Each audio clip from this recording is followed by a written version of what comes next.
Welcome into Sports Time. Bryant and Brett with you.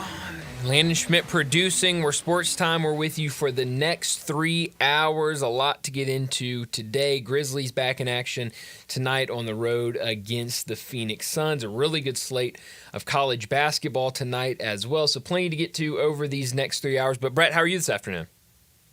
Brian, I'm doing great. We are into a basketball world, aren't we? Yeah. No football. That's until right. USFL or UFL starts. That's right. UFL now is what we're at. So, yeah, that starts, I guess, end of December or end of March. And so that will bring football back. But, yeah, it's time to turn the calendar and full basketball. We got to check with Steve Macy soon. We do. Talk a little. We're getting really close. I know head coach Ken Wisenhunt was on with John earlier today, so it's getting close. Super Bowl close. Coach. Yes, so we're getting very close to showboat action.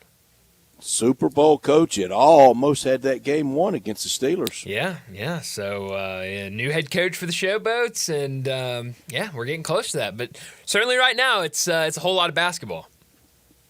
Yeah, it is a lot of basketball, and there's AAC action tonight, and there's a lot of SEC games tonight. There's a chance tonight in the SEC. A chance. 5 games. All 5 road teams could win tonight. Yeah, they definitely could. That's rare. Very rare. That's why it probably won't happen. It's that rare. Oh yeah, I would certainly bet against it. But right now Georgia at A&M is lacking, but the rest of them, the roadie could win. Sure, and right now you look at a lot of those games, and the road team is favored right now, and so at least Vegas thinks that the road team has a good chance of winning. I don't know, the road games in the SEC very, very difficult, which makes me think at least we're going to get a really solid night of SEC hoops. So I'm excited about it. We sure could. We got, of course, the Tuesday Joe Lunardi release today on bracketology, and let's say he's 100% accurate. Mm-hmm. This is the conference breakdown. SEC 13, Big Ten 10, Big 12 8. Well, all 3 of those get an automatic. Mm-hmm. So that means out of 31 teams from those 3 leagues, 28 at larges. Yeah. 28 at larges out of the 36 at large bids. Yeah.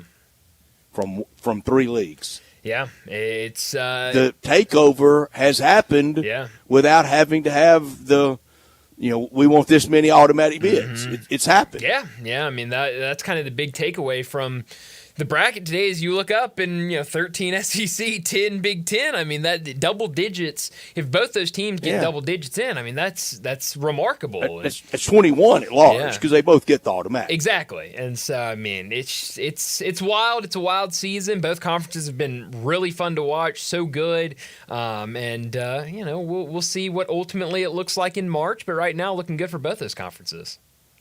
Really is. Memphis Tigers check in at 5 and kind of been in that spot. I was looking at the other 5s just to compare. Mm-hmm. The other 5s would be Marquette, Ole Miss, and Michigan. Yeah. Well, we know how the Tigers fared against one of the 5s. Yeah, that's right. The other 2, fine, play. Yeah. So how do they look against the 4s? Wisconsin, Kentucky, and a screen won't update. Kansas and St. John's. Yeah. And St. John's right now, at least in Joe Lunardi's bracket, that's who, if Memphis won their first game, that's likely who they would see in that second game. So, yeah, I mean, it's I think that'd be a fun game. Certainly Memphis versus Rick Pitino again would be fun. I think they're just fine in the neighborhood they're in, and barring a home loss and 1 on the road or 2 on the road, I don't see them moving out of there. Maybe a early exit at Dickey's and the committee kind of forget about them. Yeah. There that week while they're at the meeting place. Maybe. But I think the Tigers have done a lot of great work and just take care of business. Nothing extraordinary. They're fine. Yeah, no, they're doing they've been great. And I looked at bracket matrix earlier today, which has, I lose count trying to keep up with how many different bracketologies they keep up with and where all these teams are sitting. Average seed for Memphis right now, 5.98. So, it feels like anywhere, I think 4 is their best seed, at least of the 60 some odd brackets that bracket matrix keeps up with. And Shelby's the worst. Yeah, that's right. So 4 is the best, and it looks like, what is the worst? No, Shelby actually is not the worst. Somebody has Memphis as a 10. So that's the worst, is a 10 seed. Well, they're thinking there's 2 road losses in there. Are they projecting or just going by today? I don't know the bracket. Again, it's like 60 or 70 brackets that bracket matrix can't get them all keeps down. up with. I am not familiar. Let's see. I don't even know what this bracket is. I've never heard of it. The NCC one thing I think we're safe this year that we won't have to check on? The Barking Crow. I've already checked. Barking. I've already been there. You've checked it, Barking Crow? I've been to Barking Crow this season. Why? Just to see how they're doing over there. I like check in, make sure everything's all good over there. But just if we ever need you again, they're doing their thing. They don't have any. No Memphis New York City, New York City no, bucket guy or whatever they call him. No, nothing. Yeah, it's good to check in, but it's also good to not see Memphis anywhere near their brackets. So yeah, don't have to worry about that. Sure don't. No, so that is. It's a good feeling. And you look, where Memphis is at right now. You just mentioned it. They're in a great spot right now. To be in the neighborhood of 4 to 6, it feels like that range is kind of where they're going to be. That's a really good spot to be in. Have you noticed any of the commentary after the Super Bowl, like on NFL Network, the ESPN NFL shows, that so many people are now saying that what Jalen Hurts did on Sunday, that with that Super Bowl win, if he just fills in the back of the football card the rest of the way, that he's in the Hall of Fame. Winning that big game is what it's all about. I could swear I heard all those people last week saying, Eli Manning's 2 Super Bowls, you got to do more than just that. Yeah, no, I've not seen that.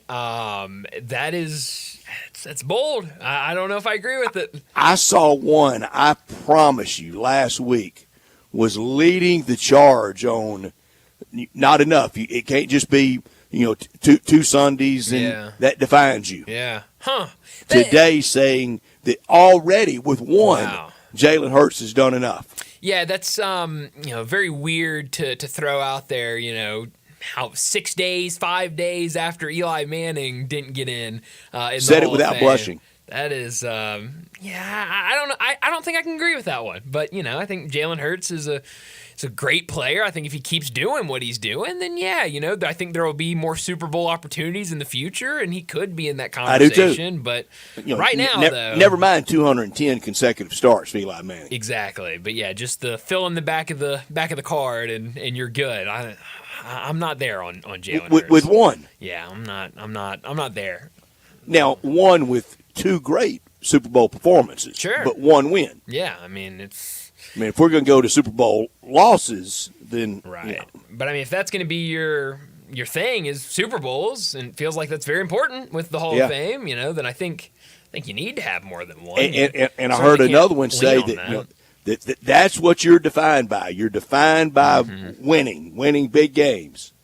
Okay, I'm fine by that. Just tell me. Don't move the goalposts on me. Yeah. Don't say that right after a guy that's won 2 Super Bowls didn't get in. That just feels like. Have you seen the interviews from not only Gary Myers but other people in the room, including I think you'll recognize his name, Bob Glauber. Oh, Glauber. Yeah,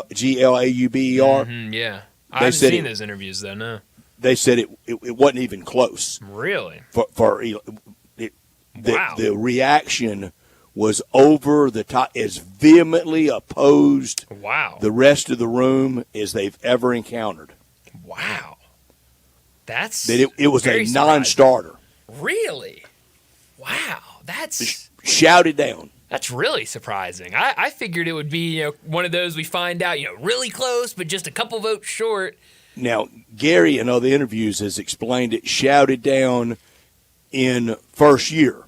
Yeah. That it's not eliminating for future. Right. But now you look at the ballot, the people that come on next year. There's a lot of there's a lot of competition. Yeah. Going forward. Yeah, I mean that's I don't know. That's just it very well could end up being a long wait, wow.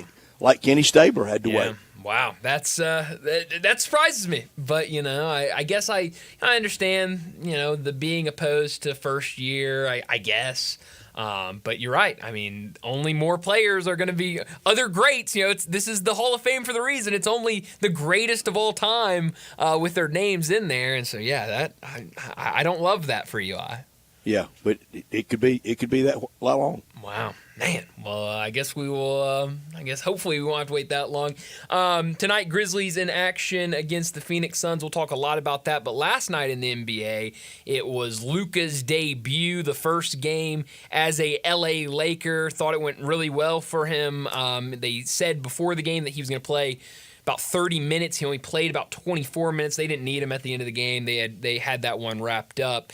But the place was alive for Luka's debut. 77 jerseys all over the arena. Wearing one. LeBron throwing one on before the game. So yeah, it was a fun scene last night in LA. It looked like a Hollywood scriptwriter wrote all this, and I'm watching and kind of keeping up with it last night. I'm going, they've done it again. Mm-hmm. The Lakers have pulled this off again. They always do. Yep. It was kind of surreal watching. They stay relevant. They do. I mean, they're the Lakers for the reason. I mean, they are. When we talk about sports brands and the biggest of them all, no matter what sport it is, you can have the Bucks and the Grizzlies and the Pacers and the Pistons missing, but you can't have the Lakers missing. No, and they certainly did not miss with this one. Great environment. I thought for a guy that just got to a new team, hasn't played since Christmas, I thought Luka was really good. I finished with 14 points, had a handful of rebounds, had a handful of assists, and looked like he was happy, looked like he was ready to start his new chapter. And the opposite was all but ugly at American Airlines Center in Dallas last night. Yeah, with people removed from the building for hurling insults at Nico Harrison. Yeah. And getting into it with Mark Cuban. Yeah, well, and not even hurling insults at him, getting on the Jumbotron when it's pointed to them and mouthing "Fire Nico" and then getting ejected. I mean, just it is weird. I mean, I saw the stuff last week. I think it was TNT, maybe Dallas on the road, on TNT. Their sideline reporter on TNT is doing a sideline report, and at the end of it wraps up by saying, "We hope that fans in Dallas remember that this is just a sport. It's only a game. That physical harm." Like, it was just very weird. And then you get the reports on ESPN that security's been upped in Dallas for Maverick games, and that physical threats against Nico Harrison. Against Nico Harrison. I don't buy really any of that. And then the fact that your fans that are out there and obviously very frustrated with it, but getting thrown out over stuff like that is ridiculous. And Cuban, and I'm told that they want him to stay away from the building, but he's still ever present. That he had people removed for violating the NBA fan conduct code. Who knew? Yeah. I mean, am I supposed to know that at the ready? Well, you get the little card when you're sitting close enough to violate the rules. I guess so. People like me, we sit too far away. We don't know anything about far away. The NBA code of conduct. But that in that, cursing is one of the grounds for having you removed. Yeah. Cuban had people removed and was cursing back at them, having them removed. Why isn't he removed? Oh, that's great. That's hilarious. I mean, hypocrisy at an all-time high when you're cussing back at them and having them removed. No, I mean, it's a mess, and it looked like it was going to be good for Dallas. AD comes out, plays so well to start the game, and then gets injured. And now, I mean, the reporting out there that came out yesterday and even over the weekend that who knows when we'll see AD back on the court. 12 to 15 games. I mean, it's probably something like that. That's a chunk of games. It's a big chunk, and that's only going to make the fan base even more upset and frustrated. And so I think it's going to get real ugly in Dallas. It already has in Dallas. Yeah, but hey, Max Christie looks great. I mean, he's been fantastic since joining the team. But that's a small victory. Yeah. I saw someone say, so with AD now injured, you really traded Luka for Max Christie. That's a great get for them. But what's the trade in your life by your team or teams that just drove you crazy? Well, one to trade, I guess, when Josh Hamilton elected for free agency because supposedly the fans were booing him. And then I cried. I'll be honest. You're a Ranger fan? Yeah, and Josh Hamilton's my favorite player. Had a great 2011 World Series. Oh, he didn't do so much good. after that. No, but that build-up, the years before that, not the Super Bowl, the World Series year was fantastic. Then he leaves and goes to the Angels, and I am convinced that if you leave a team and go to the LA Angels, that you can't do anything. I mean, you lose whatever power you had. It's gone when you join the Angels. And we saw it with Pujols. We saw it with Josh Hamilton. I'm convinced you go to the Angels, forget about it. Yeah, and Pujols, that was free agency. That didn't bother me at all. I felt like it was coming. He even called it when he shut down negotiations before the season began. He said it would be no negotiating in season. I said he's as good as gone, and he was. And what part of free agent do you not get? That's right. He could legitimately walk. The trade that bothered me the most is when the Cardinals traded Keith Hernandez to the Mets. Well, that'll do it. And it really, that and the Mets, they had Mookie Wilson. They traded for Keith Hernandez, signed Gary Carter, free agent, and then the young guys, Strawberry Gooden, Wally Backman, and others, that they came around and they were dominant because of it. It was on from there. I mean, that's a really love good one. Keith Hernandez. Oh yeah, but I'm sure this trade will live in the memories of a lot of Dallas Mavericks fans for the rest of their life. He was my favorite Cardinal until Albert Pujols. Yeah. Wow, I did not know that. That is, I guess. Good guy to have as your favorite Cardinal. I mean, he certainly one was more rollicking night out one night in Memphis on the Cardinal Caravan coming to town. Oh, man. In 1983. That's great. I love that. Well, Cardinal Caravan. I'm sure you have a lot of good Cardinal Caravan stories. Especially in the day. That year, that was coming off a World Series. And they were at Deacon Alley. And we had a big crew go. And then they all wanted to go out afterwards, and we did. It was on from there, Brett. Yeah. That's great. Well, we've got a lot to get into today, so let me set up today's show before we get to top and not top story. 3:30, Matt Infield from Action News 5. He'll join us. We'll talk a lot of Tigers with him. We'll talk about the win over Temple, what this week looks like with back-to-back road games. I will say this. I saw this about an hour ago or so. Jason Munn's putting out on Twitter an update. Tyrese Hunter is being held out of practice and will be a game-time decision Thursday at South Florida, according to a program spokesperson. We know he missed the game. Be real safe with Temple. this. Very safe. So we'll definitely talk about that with Matt Infield in our next segment. 3:45, we'll talk about the Grizzlies, their game tonight on the road against Phoenix, another nationally televised game for the Grizzlies. This one will be on TNT. We'll talk about this game, what to expect as the Grizzlies take on the Suns. 4 o'clock, Brent Beard from First Coast News in Jacksonville will join us, talk college football and a little bit of college basketball with Brent. 4:30, we'll get into a ton of college basketball. We already talked a little bit about Joe Lunardi's latest bracketology. It's a really, really good night of hoops on the college scene tonight. We'll talk about some of those matchups. Clemson beat North Carolina last night by 20, so a lot to get to talking about college basketball. 4:45, we'll get the big number of the day. 5 o'clock, Beau Marchant will join us to talk the NFL. We'll have to talk about the Super Bowl. We'll have to recap. He was at the Senior Bowl a couple weeks ago. We didn't get into that last week with him because of all the Super Bowl talk, but we'll get into that with him. And the offseason officially here for everybody, so a lot to get to with Beau. 5:30, we'll get to what's trending. 5:45, we'll wrap up today's show like we always do with Crunch Time. Let me remind you, we're in our Family Leisure Studios where family and fun come together. It's the preseason pool and patio sale going on now at Family Leisure. Spring is just around the corner. It's time to start thinking about your backyard entertainment. 2024 pricing on all above pools and patio furniture. Beat the rush and get in line for your pool installation right now. Patio furniture is up to 70% off to make room for the incoming inventory. Play gyms, trampolines, and outdoor kitchens, they're also on sale, and spas are now up to $3,000 off.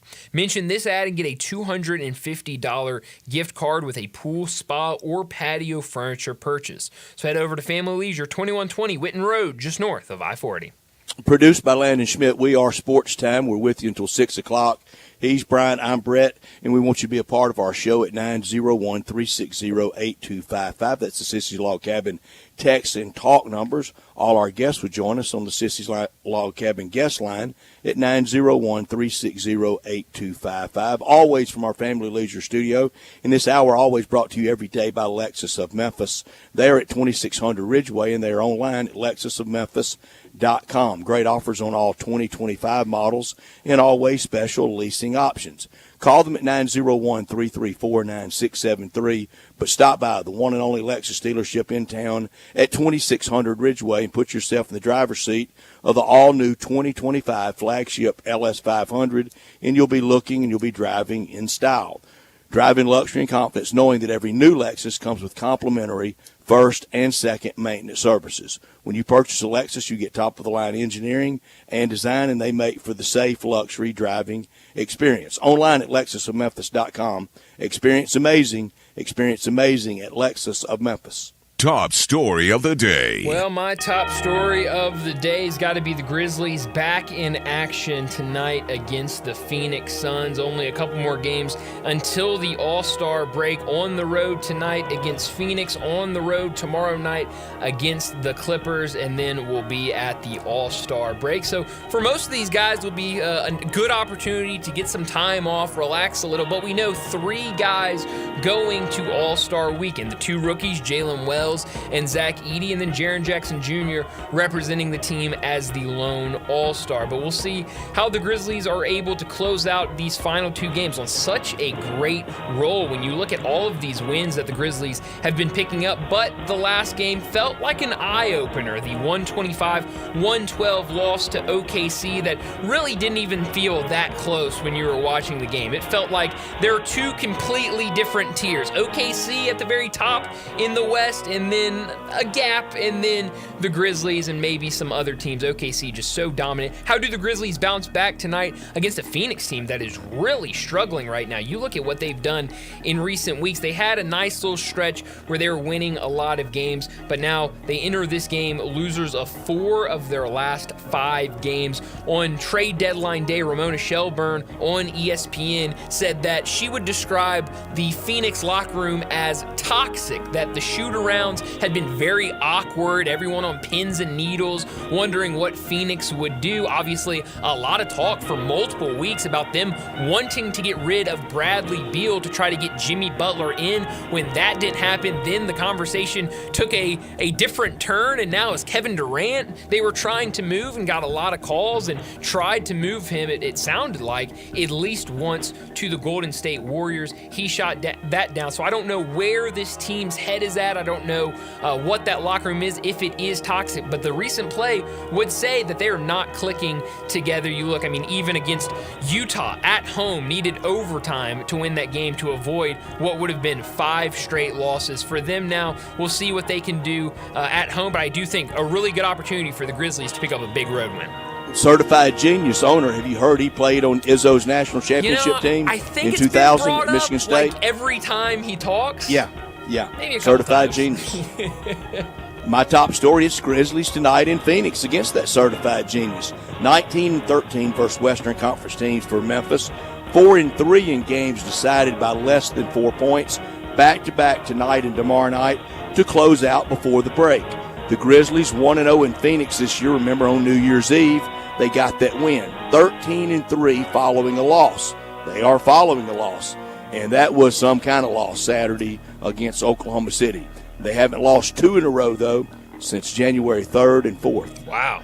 They've been really good. Not top story of the day. My not top story of the day has got to be the night of college basketball. Such a great night. You look at this, 12 games, including a top 25 team, 3 top 25 versus top 25 matchups. You also have got a great matchup, UConn, unranked UConn on the road against number 24 Creighton. So it feels like it's going to be a really fun night. Those ranked on ranked kind of must win for UConn? I don't know if I'd say must win, but yeah, I mean, it's important. They would love to get a road win over Creighton, especially now being outside of the top 25. I mean, you look at the last 3 years for UConn, this feels very strange seeing their name in a game without a number beside them. I mean, they've been there every single week, it feels like, for the last 3 years. But tonight, you look at some of these matchups. Florida, number 3 Florida on the road against number 22 Mississippi State, number 5 Tennessee on the road against 15 Kentucky. And then keep an eye on these two games in the SEC. Everyone's been talking about the buildup of Auburn versus Alabama, number 1 versus number 2. But tonight, Auburn on the road against Vanderbilt. A lot of teams in conference play have had trouble in Memorial Gymnasium. And then Alabama on the road against Texas. 2 of maybe the toughest trap games I have ever seen before that big rivalry Saturday night. My not top story, Saturday will be the first SEC 1 versus 2 matchup ever when Auburn plays Alabama at Coleman Coliseum at the Capstone. But before all eyes are on the Iron Bowl indoors, Auburn has to take care of business at Memorial Gym tonight, like you said, and Bama deep in the heart of Texas against the Longhorns. Win those two, and then no doubt about it, the biggest college basketball game in the history of the state of Alabama Saturday. Oh, yeah. I mean, it's going to be incredible, but very important game tonight for both those teams. I'll do it for top and not top story of the day. Let's go ahead and get to our first break. And when we return, Matt Infield from Action News 5, he joins us to talk Tigers. Be sure to follow us at Sports56 WHBQ on Twitter, Facebook, Instagram, and YouTube to watch live video of our shows. Stay up to date with station events and have chances to win prizes. Don't miss out on anything that's going on. Follow us at Sports56 WHBQ. Rick's Powder Coating for a beautiful finish every time. Rick's Powder Coating specializes in automotive, ornamental, residential, and industrial coating. With 2 conveyor lines and the largest match ovens in the Mid-South, Rick's can accommodate all of your powder coating needs. Locally owned and operated since 2002, Rick's Powder Coating will customize a beautiful finish just for you. Drop by or call to see how Rick's Powder Coating can bring color to your life. 901-367-2771 or rickspowdercoating.com. If an emergency happened tomorrow, would you truly be prepared? Most Americans aren't.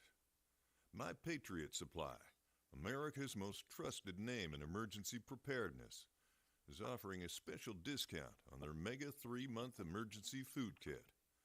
Each kit provides over 250 calories daily for 90 days. These aren't typical survival rations. My Patriot Supply provides delicious meals and extras, including chicken, beef, real meat, fruits, and veggies. Being prepared is a state of mind. Go to mypatriotsupply.com and take advantage of this $250 discount to secure your family's future now. If you order by 3 p.m., your order will ship within the same day, so you'll be prepared in no time. That's mypatriotsupply.com. mypatriotsupply.com. Napa Cafe celebrates 26 years in 2024.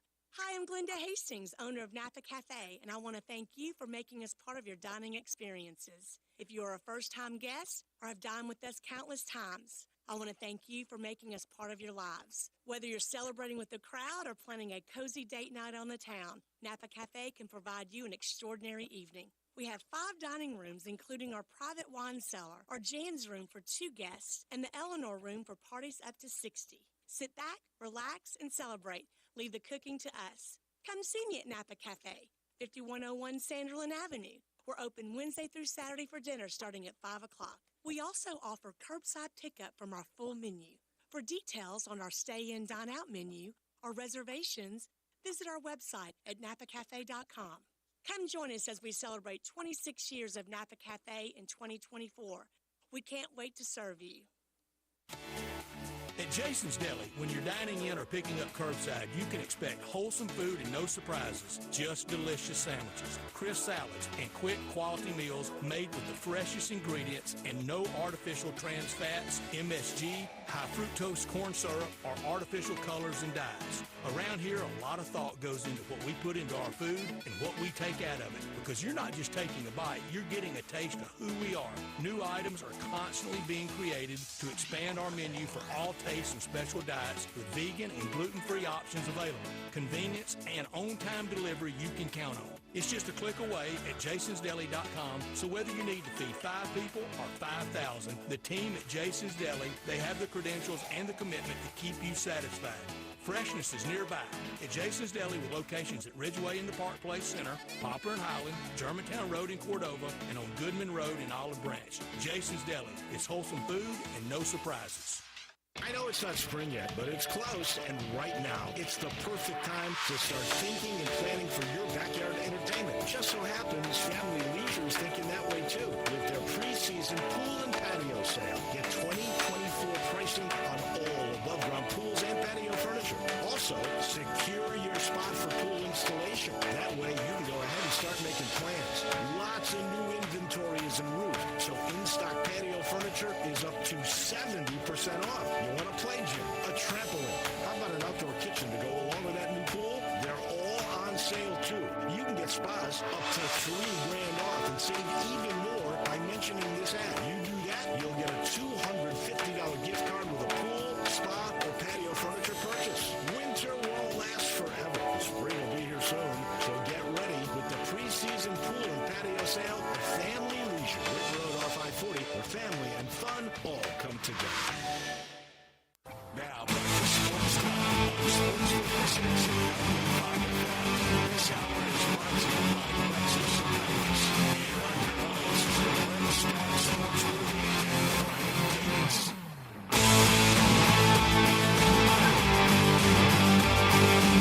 Welcome back into Sports Time. Bryant and Brett with you in our Family Leisure studios. Joining us now to talk some Tigers, Matt Infield from Action News 5 joins us now. Matt, thanks so much for joining us. Tigers, they win another one at home over the weekend, this time over Temple, getting their revenge from losing the lone conference game up in Philadelphia earlier this season. The only thing about that game was no Tyrese Hunter. We learned at about, 30, 45 minutes before tip-off that Tyrese Hunter would not start. Then that turned into not playing at all with a knee injury. What do you make of that injury? It sounds like Tigers trying to be really careful with that knee injury that, from my understanding, he's been dealing with for most of the season. Yeah, we've heard about this kind of lingering injury with him, and, we heard about some stuff with P.J. Haggerty earlier in the season. Clearly, it hasn't affected either one of their plays much, if at all, but I guess it's kind of the risk you run when you play through an injury like this throughout the course of the season, is that it can act up on you. And clearly, Petty said that Saturday was barking at him, and then Sunday, he came in and, Tyrese said that it felt like he was running in mud. He just couldn't go. So I think where I'm at with it now is with where you are at this point in the season, where you are in conference play, barring, just an epic collapse. You're probably NCAA tournament bound no matter what happens from here. To me, the way I look at it is this week, especially with 2 road games, that in theory, if you lost one of them, it wouldn't hurt you as much as a loss at home.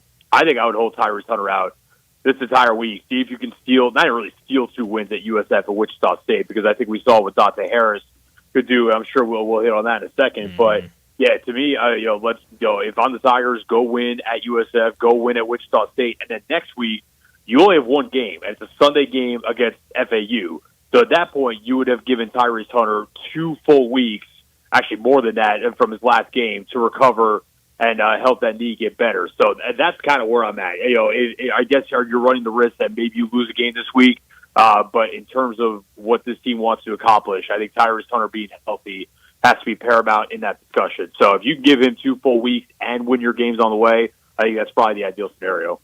Dr. Matt Infield, I agree 100%. I would do the very same thing. And now you can't lose both of them this week. I don't think they will without him. Also, Musa Cisse a little bit banged up. It's February looking like it usually does for a lot of teams.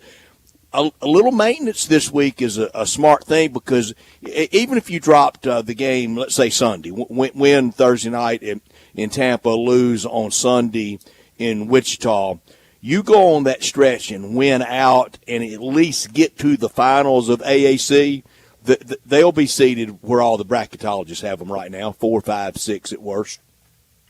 Yeah, by the way, any university that gives me a medical degree should not be accredited. I'll just throw that out there right off the bat. I think they maybe should. I'm sure no one on Tiger staff is listening to anything I have to say on Tyrese Hunter and how they should handle it. The Musa one, I was doing sideline. That was the Tulsa game. It happened right in front of me, actually. It was scary at first because, obviously, you hit the floor and he's grabbing the knee. I thought it was bold of them, and it worked out fine, to kind of put him back in the game with whatever it was, a minute and a half left, and the game was well in hand, just to kind of see how the knee would react, I guess. And there was one play where he was running down the floor.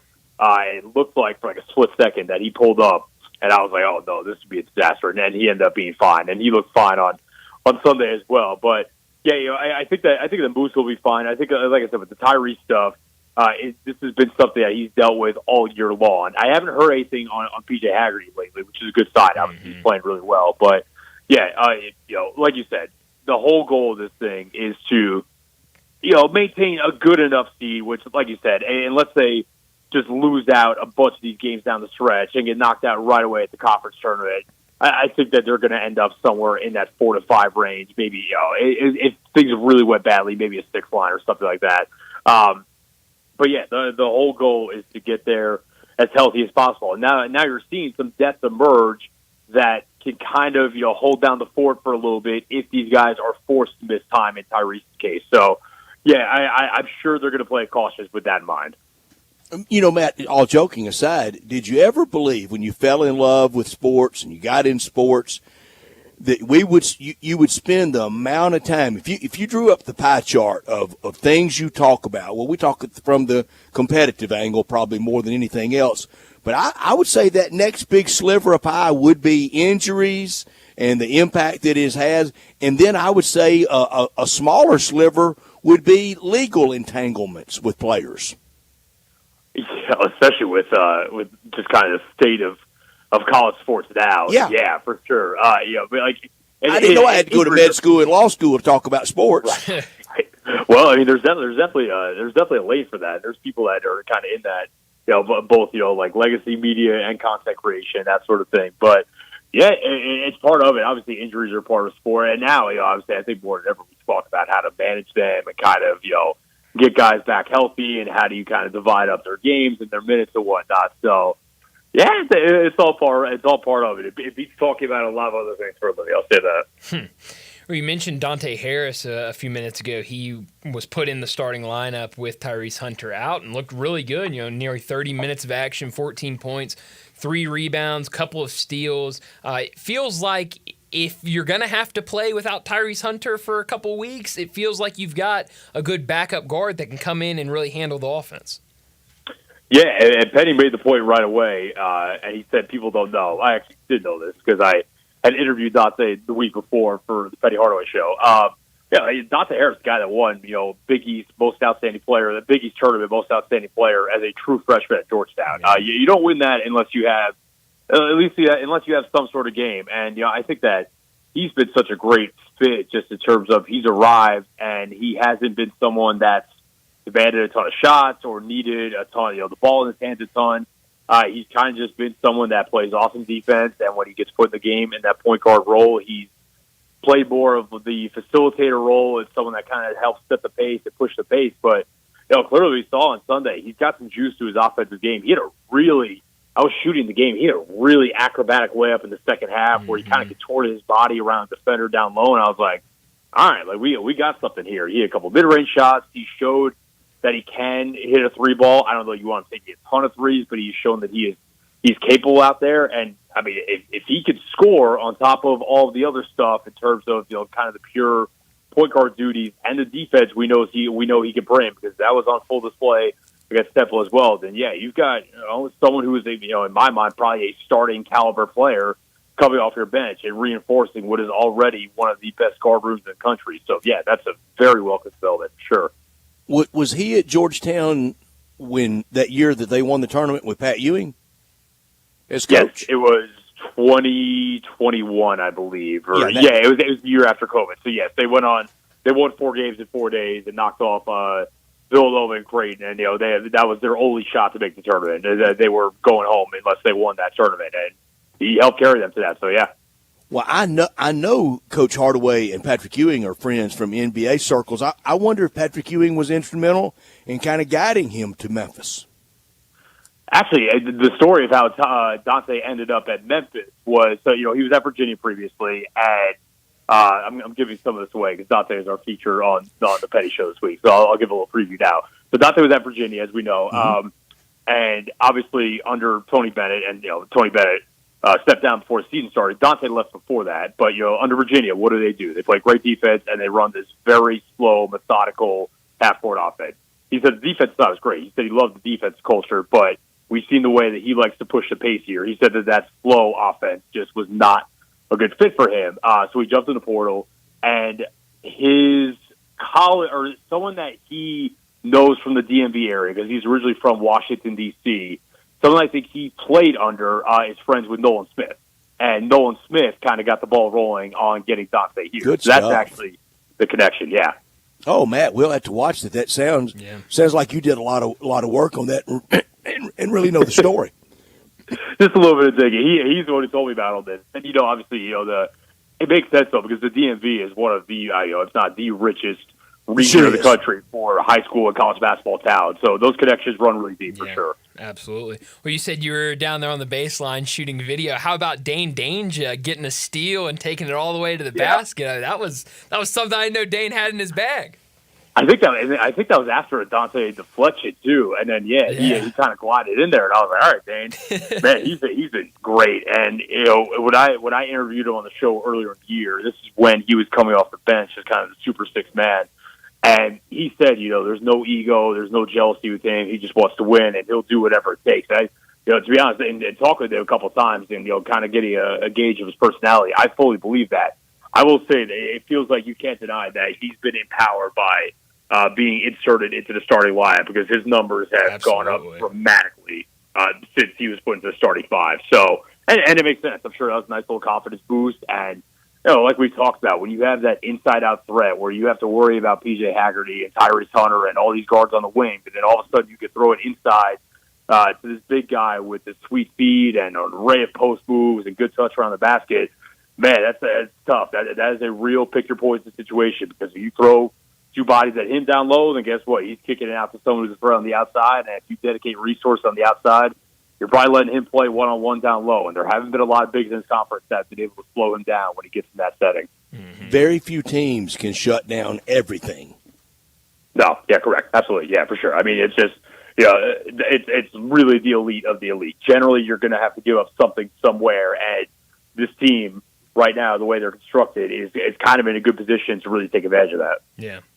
I know we talk a lot about the shooters for this team, and PJ Carter and Colby Rogers and what they've done. I think we talked about it last week about how Colby, a little bit of a streaky shooter. He'll go a couple games where he's a little cold, but it feels like both of those guys, Colby Rogers and PJ Carter, kind of a slow game for PJ Carter on Sunday, but it feels like both those guys come up big, are able to knock down big shots when you need them at the end of the game. That could be huge in conference tournament and the NCAA tournament. It feels like you have two guys that have the confidence when you need a basket, give it to them and they can knock down a three.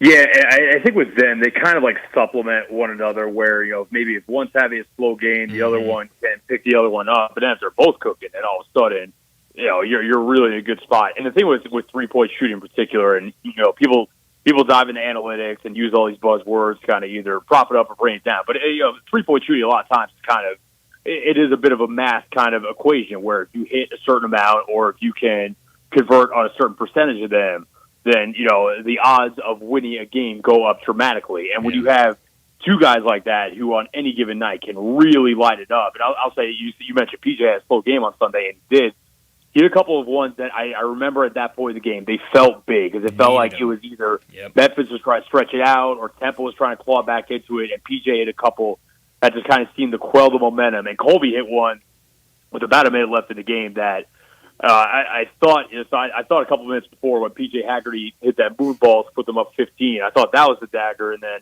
Temple kind of clawed back into it, and then Colby hit one with a minute left where I was like, all right, that is actually the dagger. So, both of those guys, they have the mentality of elite shooters, which is kind of no fear. You have to ride the wave of some of your slumps and know that the work you put in is going to result in things going your way eventually. And, like I said, if you can get one of them on any given game, that's great. When you get both of them rolling, you're really cooking with something. Yeah, those two guys combined for 5 made threes on Sunday. At least 3 of those were late game, really needed them, did a lot for the Tigers. So you're absolutely right. You mentioned it coming up, 2 road games this week, Thursday night at South Florida, Sunday at Wichita State before they get a nice little break until the following weekend. What do you expect to see in these 2 road games? Yeah, Thursday I will be completely neutral as the Tigers take on my alma mater. Obviously USF has kind of been through the ringer this year with the passing of Coach Abdul Rahim right before the season started. They're playing all right, but there's always so much that can be expected out of them, just given what happened with him. And they lost their 3 best players last year: Chris Youngblood, Selden Miguel, and Keyshawn Pryor in the portal. So they're kind of right in the middle of the conference. I will say that what there has been a continuation of this year, even in the wake of Coach Amir Abdul-Rahim's passing, is that the fan base and the students down there have really been a lot more engaged with the program, and they've been showing out the games a lot more. It is a 9 o'clock tip Thursday night, which I will say, in a past life when I was a student there, a 9 o'clock tip on a Thursday night at the England Center would lead nicely into a night out at a local watering hole afterwards. I'm not sure what the deals are down there anymore, but yeah, I'm sure that it'll be a good enough environment there. And we know that, Wichita State, given even in a bad year for there, just given that Wichita kind of needs something to rally around, that, that's always one of the better environments there at Koch Arena as well. So, but, the Tigers did take care of them earlier in the season. So, like I said, I think that with or without Tyrese Hunter, Memphis should be expected to win both of these games. If you lose one, given that they're both on the road, I think you're okay. But it's like Stats said before, you just can't lose both. That's the big thing. Yeah. Can't lose both. And shouldn't freak out with just one. Mm-mm. Yeah, correct. Like, if we look up at the end of the regular season and they have 2 or 3 conference losses and all of them have come on the road, you probably say that's mission success for sure. Absolutely. Well, Matt, as always, thanks so much for joining us. We'll talk to you again next week. Thank you, Matt. All right, Jen. Enjoy. Have a good one, all right? Thanks, Matt. Great job. Matt Infield joining us from Action News 5 to talk the Tigers, what happened over the weekend, and these 2 road games. And I think he's right. I think I would rather you rest Tyrese Hunter. If he is not, if he's anywhere under 90%, maybe 95%, I think you sit him at least a game, maybe 2 games, and really give him some time to get healthy. And it's next week after these 2 road games this week, but playing much better than, especially after the Tigers thumped them to start conference. FAU's playing better. They're playing a lot better. That game against Memphis, I think, was kind of an off night. They rely so much on the 3 ball. It just wasn't falling against Memphis, and not saying that in a given them not being an off game, they would have beat Memphis by any means, but I think it would have been a lot closer than what that game was. So, yeah, that's a game to keep an eye on. But Memphis will have that nice week off, no midweek game, so that will certainly help the Tigers. But let's go ahead and get to another break. When we come back, we got to transition, talk about the Grizzlies. They're on the road tonight, late night game against the Phoenix Suns. We'll talk about that next on Sports Time. We are real sports talk. Sports 56 WHBQ. Available on your radio dial at 560 AM and 98.5 FM, as well as around the world online at sports56whbq.com. Take us with you everywhere by downloading the Sports 56 app. And at home, just say, Alexa, play Sports 56. Sports 56 and 95 FM. Shack and the low Lowe's parking lot on summer just keeps getting bigger and better. Bigger because now there's a second Elwood Shack at 4040 Park across from the University of Memphis. And better because you can get breakfast every day at both Elwoods. There's the barbecue breakfast burrito, either beef brisket or pork shoulder, and pancake biscuits made fresh daily. Real house-made pancakes, apple and bacon, French toast, and more. And the new Elwoods even has a real coffee bar serving fresh roasted J. Brooks coffee. Elwood Shack, now with 2 locations and open every day for you. Attention homeowners, it's time to score big with Choate's air conditioning, heating, plumbing, and generators. For the first 50 callers who purchase a new carrier system, generator, or tankless water heater, choose between 60 months of no interest financing or free air duct cleaning, a $500 value. Plus, don't miss our $39 February deals. Choose from a furnace tune-up, a sewer inspection, or an electrical panel inspection. It's the perfect way to prepare your home for the season. But hurry, this winning deal ends February 28th. Don't fumble this opportunity to claim these amazing offers. Call Choates today at 347-8086. And remember, Choates, let our family serve your family. Happy Valentine's Day from Gould's, where love is in the air and so is a sweet deal. Buy $200 or more in Gould's gift cards and get 15% off. Treat your Valentine or Valentine's to a little pampering, relaxation, and style from Gould's. This Valentine's special offer is available online and in store in Gould's February 7th through the 14th. Just go to GouldSalonSpa.com and use code LOVE25 to purchase online. Gould's Salon Spa, burning red since 1932. Now, back to Sports Time on Sports 56. This hour is brought to you by Lexus Service. Here are your hosts, Star Sports Movie and Brian Davis.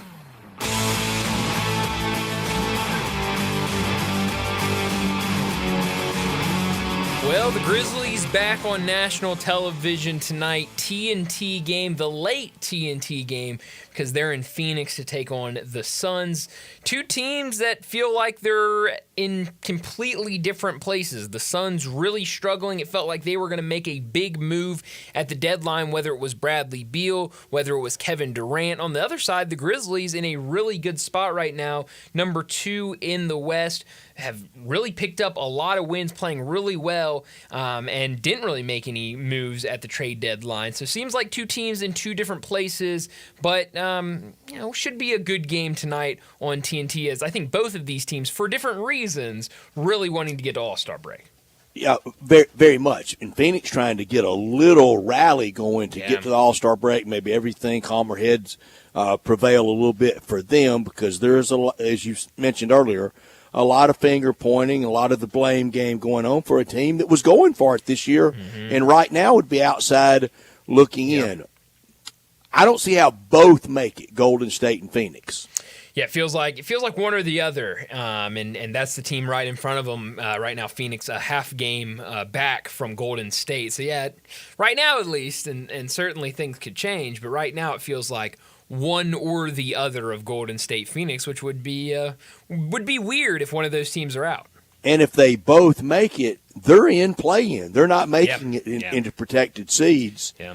And a little bit like the Tigers in the net, there's just nowhere to move up with who they're playing. Phoenix and Golden State can't get hot enough to really pass a lot of these teams. It's too many cars to pass. Yeah, I mean, when you're in that 10-11 spot this late into the season, it's almost impossible to really make up a ton of ground. And so, I mean, you look at the teams in front of them that are still in the play-in. Because they're all not going to go on losing streaks. Exactly. And, I mean, you look at some of these teams. I could see maybe Sacramento, except, now with the trades they make, maybe not. Dallas, I think they're going to stay around. Minnesota, I certainly think, is going to stay around. So, I really don't know, outside of maybe Sacramento, which one of those teams that's currently in the play-in would be left out. The Lakers are going to be a problem. Oh, yeah. They're going to be a problem. They got to figure out center. I think that could be a big issue. But I think that issue would come up in the playoffs, if anything. Right now, they're the 4 seed, and it feels like they're not going to move much from there. They're going to be a team that not many people want to see in the playoffs. Yeah, now, with the lack of the inside presence, and Charlotte trying to make claims that they were wronged in that deal. I think Charlotte still wants it to go through. Very much so. I mean, they put that into the NBA, I think, last night, or at least that's when the reports were coming out about it. So, very weird situation going on between those two teams. But they wouldn't have a prayer going against Oklahoma City or Denver in the playoffs. No, certainly not the center. I mean, when you have Jackson Hayes as your starting center right now, and outside of that, really, Christian Coloco. I mean, they just don't have much down there right now. It sounds like they'll go and get somebody in the buyout market, but who really is out there? I saw Alex Lynn. It looks like a guy that's going to be on the buyout market that the Lakers are in on. Alex Lynn, what does that do for you? That's going to be an issue for them. What's the drop date for being in the buyout market? What's the longest you can do that? I don't know the date off the top of my head, but you can't do that after April 1, can you? I don't think so. No, if they go and get a guy, it's gonna be pretty soon from the buyout scene. And so I mean, Alex Lynn, I don't know who that's scaring right now, but they I think got to find somebody, at least for depth. I think Jackson Hayes is what they're going to try to do going forward, and I think Jackson Hayes can benefit from what this team will look like going forward. I thought he looked good last night in that game against the Jazz. Had 12 points last night, and I think he can benefit playing next to Luka the way Luka likes to play with more of an athletic center. That can help Jackson Hayes a lot. But when you get into the playoffs and you're facing Chet or Hartenstein or you're going up against Denver and Jokic, I don't think Jackson Hayes has a prayer against those teams. Who is the team the Grizzlies have to fend off to keep the 2? Probably Denver. I mean, I know that's the easy answer because they're in 3 right now. But when you have Jokic, I know there are a lot of questions about them with some of the guys that they lost, but just they've been there before. They have the best player in basketball right now in Jokic. It just feels like that's a team that could get hot with the guys they have that have made that run before. Yeah, not that far removed. No. And that feels like a team could get hot and could get there. But certainly, I mean, if Luka and LeBron play like I think they will, I mean, they could do something and maybe sneak up there. But I'm not as much worried of them jumping up to the 2 seed. The next 2 nights, wouldn't you sign up for 1-1? Yeah. 2 road games. I would certainly coming give me out 1-1 of the break, 1-1. Mm-hmm. Yeah. I think that would be, I think that'd be good. I think the Grizzlies, they've been rolling. They've been playing really well. You look at, obviously, that loss against the Thunder, I think, set us back a little bit in terms of your mindset of this team, just a little bit. But, yeah, you split this, come out of the All-Star break, obviously 3 games on the road right out of the All-Star break. But, I like it if you get a split. I think if it were boxing Saturday night, the Grizzlies tasted their own blood. Yeah, it was one of those. You're going back. Mouthpiece to the corner. got knocked out early. Yeah, you're going back to the corner, and your trainer's going, "We can call it right now." You went to the wrong corner. yeah. They got to grab you and turn you around. No, over here. Oh, those are never fun. But no, that was bad on Saturday. We'll see. Can they bounce back tonight on the road against Phoenix? I think a good opportunity for that one again. 9:00 tonight on TNT. Right now, Grizzlies a 4.5-point favorite in that one. Well, let's go ahead and wrap up this first hour. When we return, we're talking college football with Brent Beard.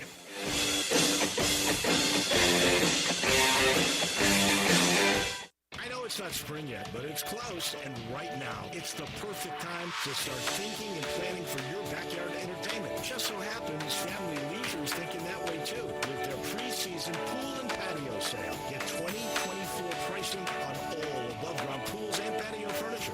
Also, secure your spot for pool installation. That way, you can go ahead and start making plans. Lots of new inventory is in roof, so in-stock patio furniture is up to 70% off. You want a play gym, a trampoline, how about an outdoor kitchen to go along with that new pool? They're all on sale too. You can get spas up to $3,000 off and save even more by mentioning this ad.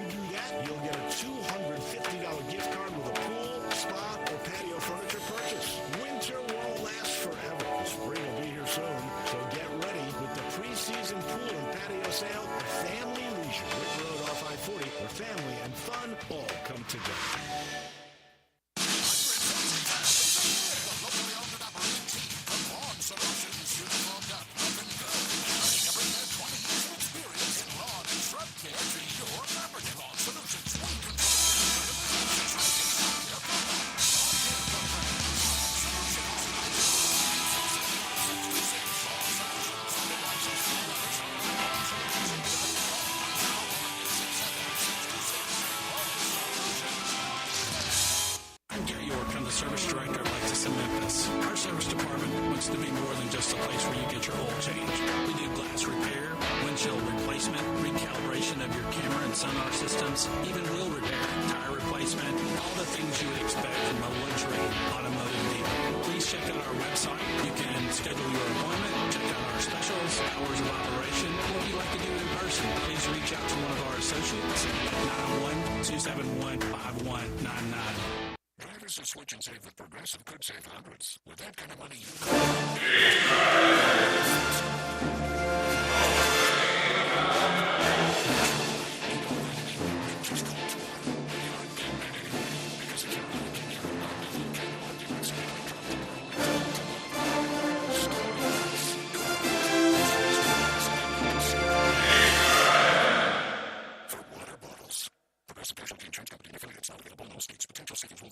You know, sometimes I wish I had a gun. Well, I'm armed, but before I bought one, I still went to Top Gun Academy to learn to protect myself without a gun. How is that possible? Top Gun's personal protection training. It's perfect if you want to protect yourself without firearms. I don't know. And it's perfect if you feel the need to carry a gun for self-defense, because the last thing you really want to do is shoot. That is scary. Not at Top Gun. It's very comfortable, and you learn to load, handle, and shoot a handgun safely. Protect yourself. Go to Top Gun Academy. They're at 2770 Winton Road. Broadcasting from the Family Leisure Studios, we are Sports 56, WHBQ Memphis, and W253DF Memphis.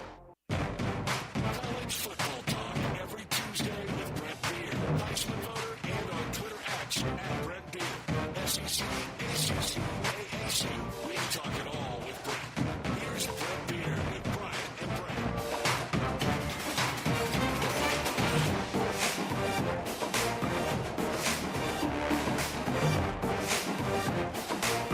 Brent Beer joins us now from First Coast News in Jacksonville. Talk some college football, a little bit of college basketball. Brent, thanks so much for joining us. Yesterday, Brett and I were talking about Auburn, Alabama playing this weekend. College Game Day will be there for number 1 versus number 2. And Brett said, if you have a guest picker, I don't even know if they do guest pickers in basketball game day. If you have a guest picker, don't you have to bring Kalen DeBoer out? And then we kind of said, well, maybe you don't, because I don't know what the reaction would be from Alabama fans. What do you think the reaction would be to Kalen DeBoer, the guest picker for College Game Day?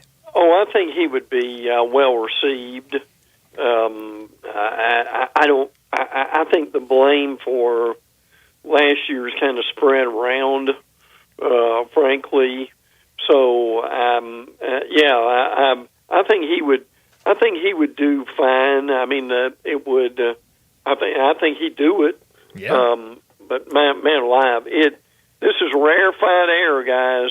It sure is. You know it well. You've lived the state of Alabama basketball all your life. You and your brother Brett know it so well. I think it's got more history than most people usually kind of generalize, but this is the biggest moment. Well, and it's not even close. I mean, Brent understands this just because of our history, but for those two teams, and now look, they've had Wimp Sanderson and Sonny Smith. They've had some pretty good basketball coaches. They've had some good basketball teams. As a matter of fact, the 76 Alabama team really could have beaten Indiana. The team almost that did. Undefeated. Yeah, oh yeah. Obviously, Auburn's been the Final Four.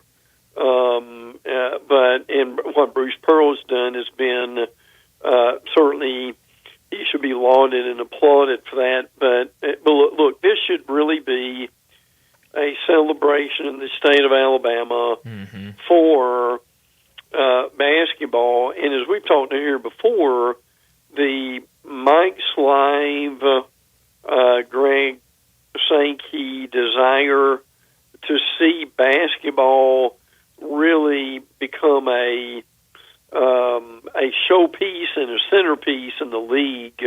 Both Alabama and Auburn are absolutely, great examples of that. it's a thing that we've talked about for years. If you get the right guy, everything falls in place, and you could say that for Nate Oates and Bruce Pearl.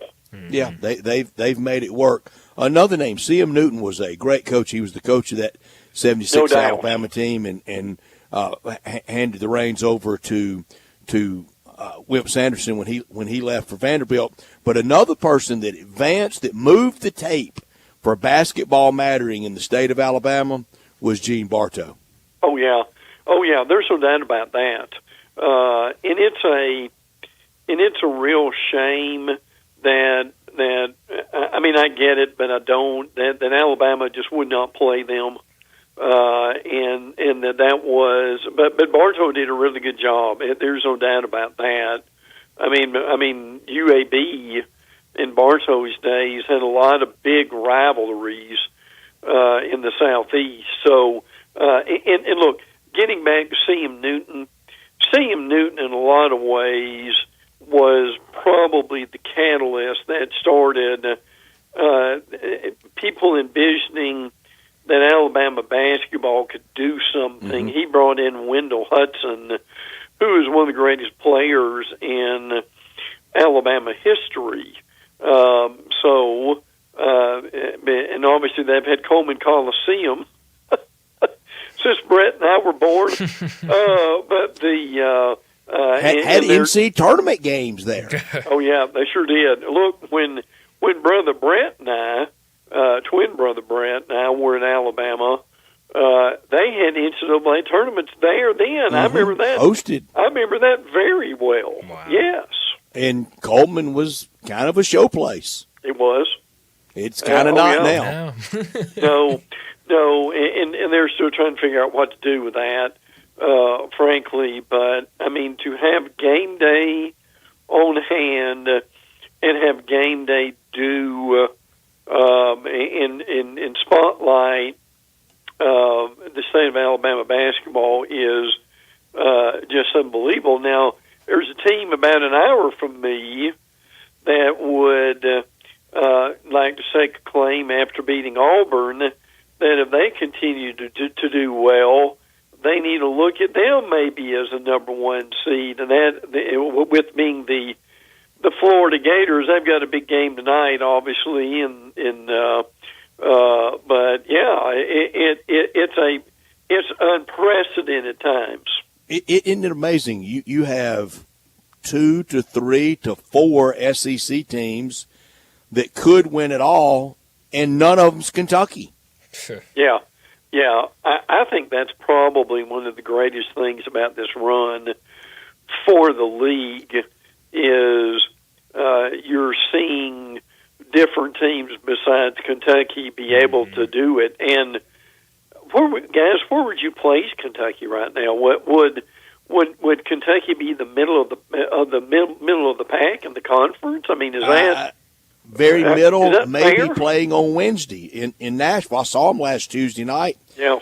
In Oxford, and they have some injuries. They didn't play well, and Ole Miss just swamped them. I think the first half was the best Ole Miss has ever looked in any sport. Yeah. In that first half. Yeah, any sport, any high water mark. I thought that was. Yeah. I mean, there was at halftime. Everybody. I mean, people were taking pictures of the scoreboard, going, "Can you believe this? Incredible. Can you believe?"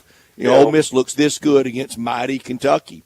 Still the gold standard in the SEC, if not in college basketball. But I think Kentucky's very mid. Yeah. Oh, yeah. Well, I'll tell you one thing. People need to understand what Chris Beard is on the cusp of maybe doing at Ole Miss, and that being a special team within itself. I love Chris Beard. I think they. And I was thinking about this the other day. Tell me if I'm off, Brett, but when you play basketball, defense is basically, we were taught, get into your defensive stance and stay in front of your get low. The guy that you're guarding. Well, what I see in Ole Miss is I see a team that Beard has taught them how to anticipate the angles, the passing angle with the opponent, to cut the opponent off and not let him go to either his right hand or his left. Now, I may be wrong about that. He has, but his assistant Mark Adams is a maestro at it. Yeah, I just think I think they play defense on another level.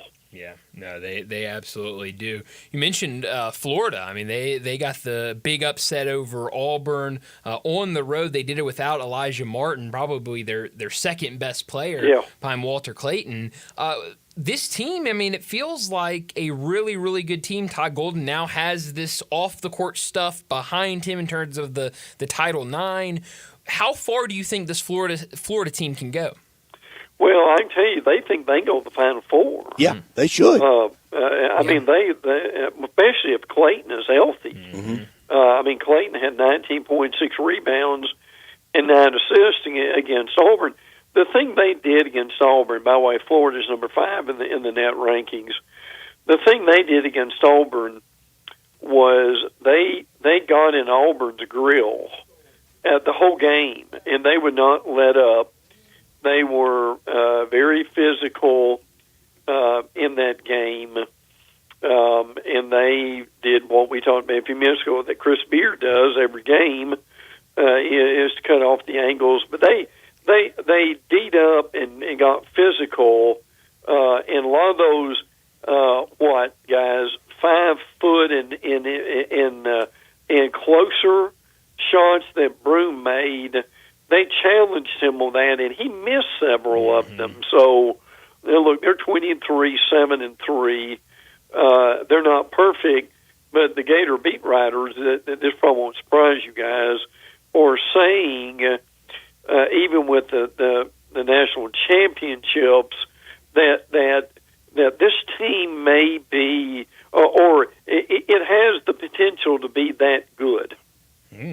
If Joe Lunardi is right, it's in his bracket out today, you've got Tennessee as a 1 seed, you have Auburn as a 1 seed, you have Alabama as a 2 seed, and you go all the way down in Florida as a 2 seed.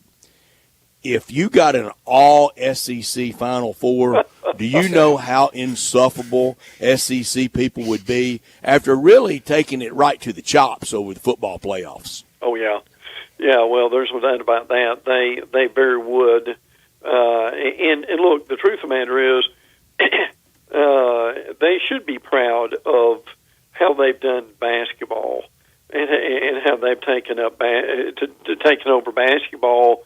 Look, we cover ACC in football and basketball. Guys, correct me if I'm wrong here, Brett, but this is one of the worst ACC years I have ever seen. Compounded by what the SEC, how the SEC stroked them, non-conference, 30 wins to 4. Oh yeah, absolutely. And boy, that now Duke did beat Auburn, one of those 4. Oh yeah, you're right. Yeah, they sure did. But I tell you one thing, guys, and I know you've probably seen them. But boy, this North Carolina team is far, far below what anybody thought they might be. Mm-hmm. Well, it really is. Yeah, I mean, way worse than I thought they would be when we saw them here right before the season started in an exhibition against Memphis. I mean, they played really well in that exhibition, just have not been doing that. Last night, 20-point loss against Clemson. Never in the game. Never in the game. I mean, down by as many as 26 in that second half. How good do you think this Clemson team is? I mean, they look up, they're rolling now, back-to-back wins over Duke and North Carolina. Yeah, absolutely. I don't. That's a good question on the Duke comparison too. Now I think we've talked about this a little bit, but Florida State making its change, frankly, and I get that they needed to do that. Matter of fact, I was told it might even happen last year. It didn't, and that the whole staff was back, but they recognize they've just got to make a move, and they've got to get some momentum somewhere. I think they'll get some in baseball. They're certainly not going to get it in basketball. in my Stars, no one really knows what they're even going to be close to being in football. The only bad thing about momentum in baseball is you don't start getting that until May, and you only get that for the the regionals and into Omaha. I don't think that's got enough staying power for you to get any real pizzazz out of it. Maybe Clemson, but Duke's the only ACC team that can go to the Final Four. It is. I agree. Yeah. No doubt about that. Right. You think Louisville Final Four? That might be a little bit of a stretch, but they could certainly, I think, Elite Eight, Sweet 16 team. They're really good. Another team that, we talk about having a good year, not a great year, but SMU, what they're doing in basketball right there kind of on the bubble after what they did in football with getting to the college football playoff. Who do they think they are? They are cashing in on this deal to go to the ACC. Yeah, they really are. They deserve a lot of credit for that. They really do. That's a better athletic program than people believe. But look, there's no shortage of money at SMU. That's right. Brett told me that years ago, and got. Well, they just had to dust off the original blueprint on NIL from in the early 80s. Yeah. Go back to the basics. Hey, there's some 30. There's some 30 for 30s talking about that, isn't it? Right. Like telling Bonnie and Clyde robbing banks is legal. Yeah, that's a great one. Oh, man. They've been playing really, really well. Oklahoma, that feels like a team that kind of hard to figure them out this year in terms of basketball. Really good non-conference, but have really struggled since the start of SEC conference play. How do you view them? 16-7, 3-7. That's the reality that they've got. I mean, they're okay. They've got a Missouri LSU week. I think if they split that, I think they'd probably be they would be happy about it. Boy, they have had a dismal first year in the league. Mm-hmm. I'm just saying the wheels came totally off for football, but it was close. And then in basketball, they've really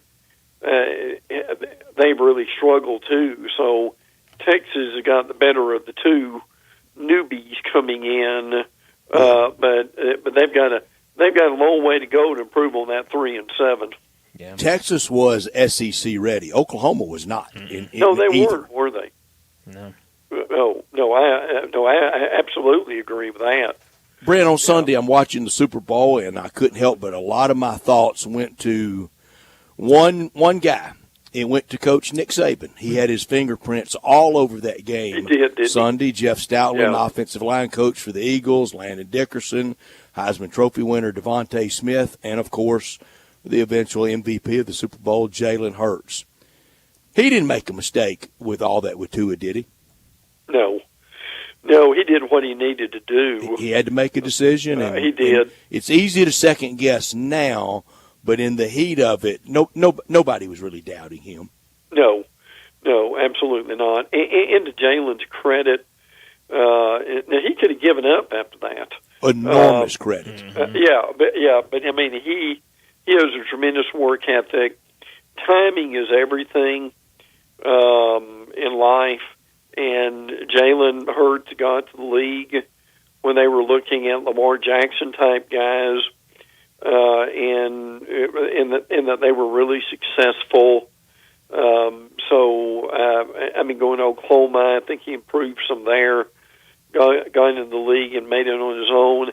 Now I will say this, there is no substitute for this, but guys, again, it doesn't matter what level of football it is.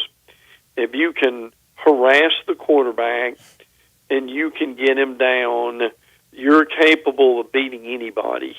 And that Eagle front seven is just that. Mm-hmm. No, and then they could protect their guy. That's right. Remember last week when Nick Suss from the Tennessean, Nick Suss used to be at the Clarion Ledger covering Ole Miss, now at the Tennessean covering the Titans. He said the whole sport is designed around that quarterback. Yep, it is. Oh yeah, absolutely. And this is why probably I've seen the list like you have.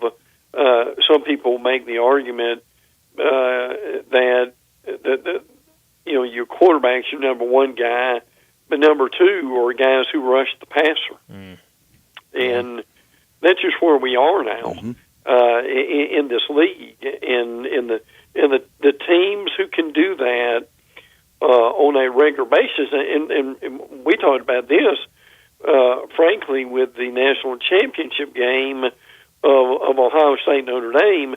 They have the two best scoring defenses in the nation. So think how loaded Bama was that they could even make that move.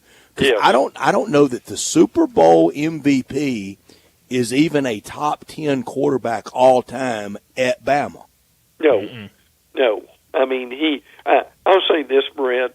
If Jalen Hurts walked out on the field, and he will in the Alabama game, I think he would get a rousing introduction, frankly. Yeah, he would and should, because just so many, especially now, can destroy a locker room chemistry with things like that. Oh yeah. There's no doubt about that. And his dad didn't put himself front and center like so many parents want to do now. Yeah. Well, and that's a lot of the problem. The dads think their son is Tom Brady, frankly, or candidly. I mean, Mr. Hurts was a lot better around the program and was less maintenance than Mr. Tagovailoa. Yeah. There's all truth to that too. Yes. Yeah. I agree with that. And frankly, Mr. Tagovailoa thought Talia was the next right. thing. He did. Yeah. Sure did. Oh yeah. And I mean, if Tua had stayed healthy throughout, and listen, with NIL, if Tua had come back, but obviously he went on, and Mac Jones came in and did rather well himself. So. Yeah. These dads are very important. Yes. Oh, yeah. Here's another Nick Saban impact on that game Sunday, and that's Doug Nussmeier, assistant coach for the Eagles. Yeah. Oh yeah, absolutely, sure was. Yeah, but that was a very interesting game to say the least. I mean, look, I know it got away, but just to see that, I think people enjoyed that. They were glad to see the Eagles and what they did, but boy, and see that was one of the real problems here, without belaboring the point too much, is that the Jaguars have been reluctant until the last few years of recruiting guys in the SEC. Now, that was one of the dumbest things you could ever do, frankly, if you had a team by ignoring basically the best conference of all. But that the Eagles certainly didn't, and it gave them a Super Bowl in the long run. That's right. Yeah, the Eagles. It feels like for a while they was just watching Georgia's defense and said, you know what, I think we can win with a lot of these guys. But Howie Roseman cut his football teeth in the SEC in school at Florida. Yeah, well, true. Yeah, absolutely. So, but the influence of the league is important, and the defense still wins championships, and that will never change. And Brent, that's when I laughed the most at ESPN's preference to the SEC, and that the SEC really is not all that. When the NFL draft every year has the most from the SEC, and in the Super Bowl, the conference most represented, is always the SEC. That's not preferential treatment. It's going where the story is. Yeah, it's just facts. That's just what it is. That's reality. Yeah. Yes. Yeah, so who owns the rights to Jalen Hurts? OU or Bama? Well, Bama people would tell you Alabama, and I imagine Oklahoma may say the same thing. But I I mean, I would say Alabama. Frankly, I mean, Nick Saban made a real.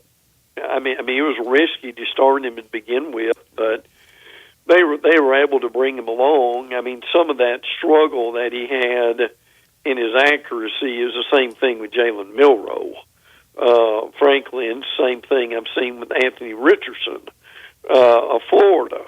That these guys want to be the next Lamar Jackson, but I don't know if they're going to be accurate enough to do that. And I really do wonder, are we heading, is a pendulum swinging back a tad that teams may want more of of just a pure passing accurate quarterback rather than the dual threat guy? That's a good question. Yeah, that yards rushing total really helps Hurts, though. 72 yards. Oh, it does. To does. Improv like that. Oh yeah. Well, and the guy in that Kansas City Chief uniform, the wheels he's got helped him some too. Yeah. But even in the day when you had that pocket quarterback, he still had to have some escapability. Yeah. Yeah, agreed. You just can't be a statue back there. No, absolutely not. No, you've got to be able to. Joe Montana could really move. He could. Now, they didn't ask him to do it a lot, but. Oh, yeah. I've been told, and Brent, you would actually know this, that before he hurt his knees, Joe Namath was one of the better running quarterbacks. One of the best option quarterbacks ever. Yeah, in college football. Do you remember that? Now, he wrecked his knees early, and in his sophomore year, he was such a great athlete that in two-way football, he played free. He stayed in on defense and played free safety with Gene Stallings, his position coach. Yeah, that's amazing. It really is. But I've now heard his that knees were wrecked by the time he got to they the Jets. were. You really wonder if we'd had the surgical procedures back then and we do today, where he would have been. But that's what Alabama people would tell you without focusing too much on Alabama. The point of that is Alabama people would tell you that he was one of the greatest athletes in his time they'd ever seen in Alabama. He really was, and the Jets did it kind of in reverse. They signed him and then sent him for his medicals. Yeah. And the top orthopedist doctor in New York City examined him and went to Sonny Werblin and said, "Do you know what you've just signed for this kind of money?" He goes, "No, what?" He goes, "His knees are wrecked. He won't play 4 years." 4 years later, he won the Super Bowl. Oh yeah, absolutely. Wow. Yeah, he was worth the investment, to say the least. Yes, he absolutely was. Well, Brent, as always, thanks so much for joining us. We'll talk to you again next week.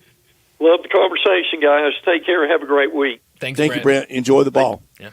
Brent Beard joining us every single week, talk college football and kind of need to do the medicals before you get ink on the paper. Yes. Get a medical first. Make sure you know what's wrong with this guy, if anything, before you get anything down in permanent ink. But that's a really good story, though. He's not going to play 4 years. 4 years later, he wins a Super Bowl. That is toast to the town. That is incredible. Well, we always love talking with Brent Beard every week from First Coast News in Jacksonville. Let's go ahead and get to another break, though. When we come back, we're going to talk a lot of college basketball. That's next on Sports Time.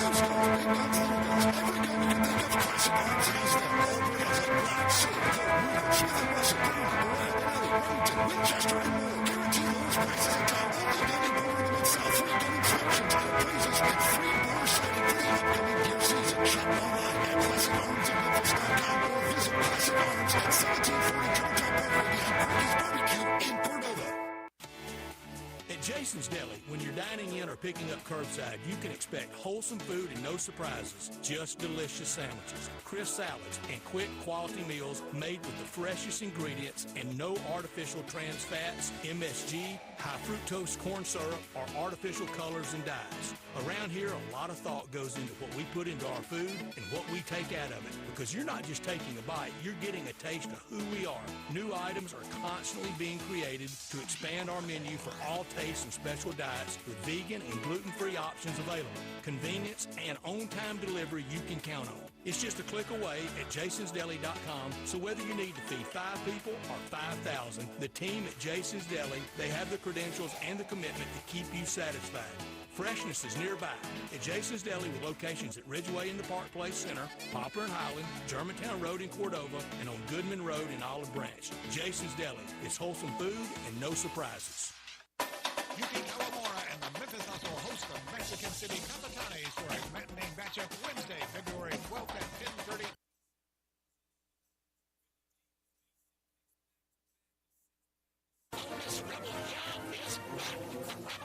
Online radio show is back on WHBQ Sports 56 and 98.5 FM. Every Monday night at 6, hear the latest news on your Ole Miss Rebels with Nancy Porter with 24/7 Sports. Former Ole Miss defensive tackle Mike Fitzsimmons, Gordon Ford covering SEC sports ball, and former Ole Miss baseball announcer Gary Garvey from kickoff to first run to extra innings. Your Ole Miss Sports on the Rebel Yell Hotline Show right here Monday night at 6 on Sports 56 560 AM and 98.5 FM. Your Mid-South Sports Station. Drivers who switch and save with Progressive could save hundreds. With that kind of money, you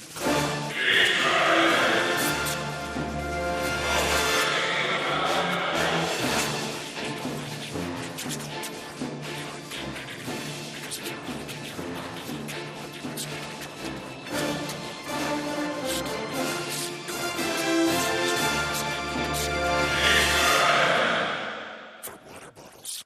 Progressive Casualty Insurance Company and affiliates not available in all states. Potential savings will vary. You know, sometimes I wish I had a gun. Well, I'm armed, but before I bought one, I still went to Top Gun Academy to learn to protect myself without a gun. How is that possible? Top Gun's personal protection training. It's perfect if you want to protect yourself without firearms. I don't know. And it's perfect if you feel the need to carry a gun for self-defense, because the last thing you really want to do is shoot. That is scary. Not at Top Gun. It's very comfortable, and you learn to load, handle, and shoot a handgun safely. Protect yourself. Go to Top Gun Academy. They're at 2770 Winton Road. This traffic brought to you by Brinson Tax Service. They protect you like family. Sports 56 traffic. Good afternoon. Traffic's on the increase even more in the last few minutes out here on 240 East from Mill Branch out to 385 Billmores Parkway going outbound back out towards Collierville. Still looks pretty good at the moment. I-40 east and westbound. Over here at Covington Pike as you come past Hollywood, it's going to increase even more in the next few minutes on 51, especially going outbound back up towards the Millington area. Weimer's Jewelry 7525 Highway 64 is your Valentine's Day headquarters. I'm Commander Chuck with your on-time traffic.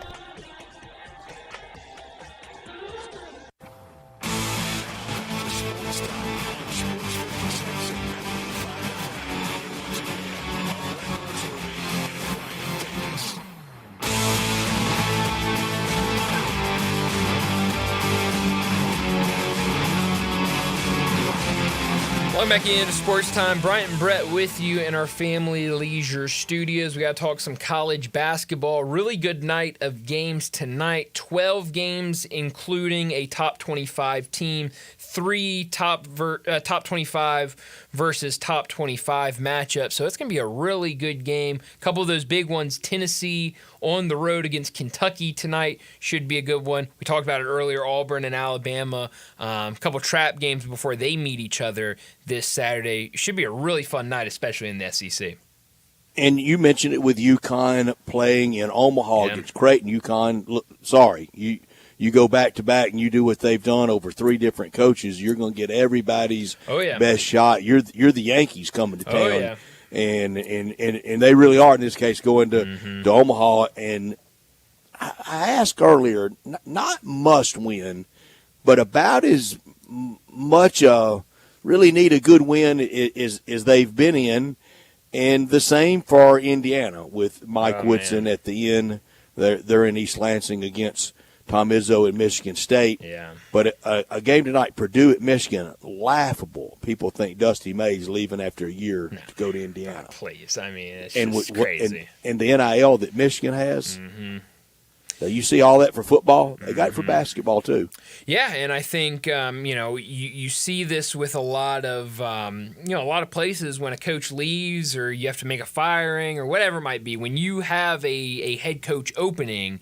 The thing is you get the NIL right, and you make sure that everything is set up really nicely for that next coach. I know at Michigan, Juwan Howard ran into some issues, whether it was the NIL funds that were available for basketball, or whether it was academics trying to get some of these guys eligible, to do school at Michigan. It felt like a lot of that was resolved when they had to make that change. They said, we're not going to do this again with a new coach. They go out and get Dusty May, and it feels like they're giving him whatever he needs to compete. He's got a really solid team this year. And so, yeah, I think it would be – I think it's a crazy idea to think that he would leave after just one season, because it feels like the way he's turned that program around already, it feels like he could do some really nice things at Michigan. Every place that has the NIL in order, when you hear that they've got it set up, that means there's confidence in that head coach. Mm-hmm. Yeah. I mean, at Michigan, coming off a national championship, they trust Jerome Moore. Mm-hmm. They trust Dusty May. At Ole Miss, the NIL setup is great because of Lane Kiffin. Yeah, and a lot of times it goes hand in hand, and you look it's at a good investment. It's a great investment, and so when you have a coach that you think can do big things for you, you're gonna get that NIL in order if it's not already there, and so you're seeing, and then with a head coach that's winning. I mean, winning's the biggest thing. If you're winning, if you're a likable face of the team, more people are gonna want to invest in NIL and support this team, whatever team it is, financially. And so I think a lot of that goes hand in hand. But yeah, you're seeing those teams that have NIL in order, they're the teams that are finding a lot of success on the field. Boy, get ready for the Mick Cronin explosion at some point this week, because they have on the road at Illinois tonight, stay on the road Friday night in Bloomington against Indiana.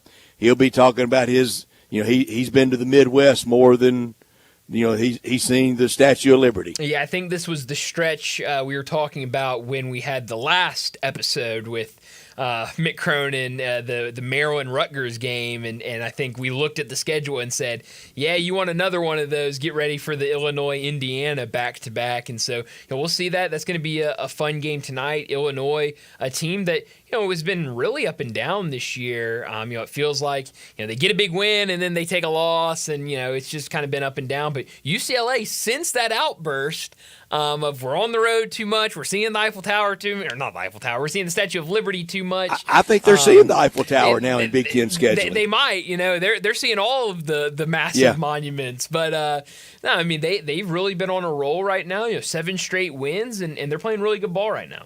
Now, he's going to have a pretty fair complaint in 2 weeks when he turns around and has to come back and plays at Purdue and Northwestern.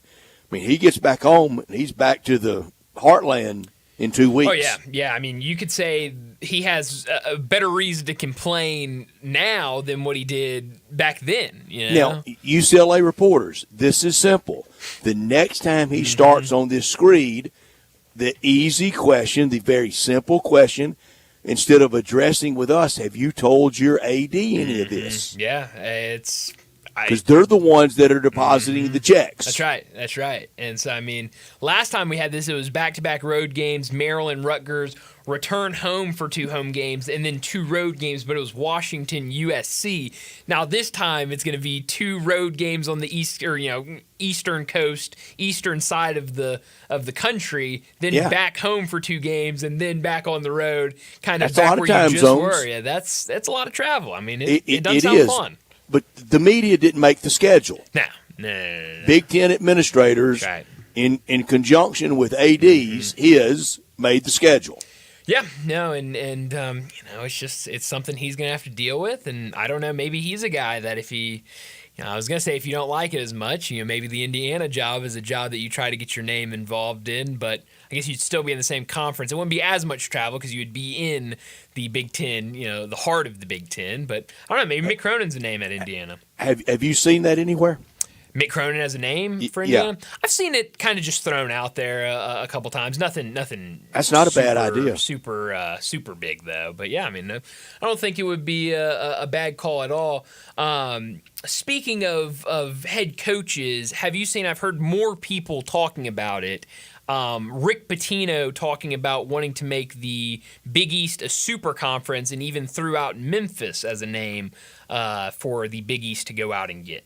Well, he's a big idea guy. He is. And a very aspirational and aims high. I just don't know how Memphis can do that because of football. I don't want – I want all sports. Sure. And I think, if you were going to do that, I think the idea would be – I don't know. I guess either – try to stay in the American and go play Big East basketball, or maybe try to work something out with the Pac. Maybe you go play football in the Pac and everything else in the Big East. I don't know how much the Pac would love that, but they are, getting close to being desperate. They need one more team for 2026 to stay in FBS football conference. So I don't know how it works, but you're right. Rick Pitino does. He dreams big, that's for sure. He does, and can back it up.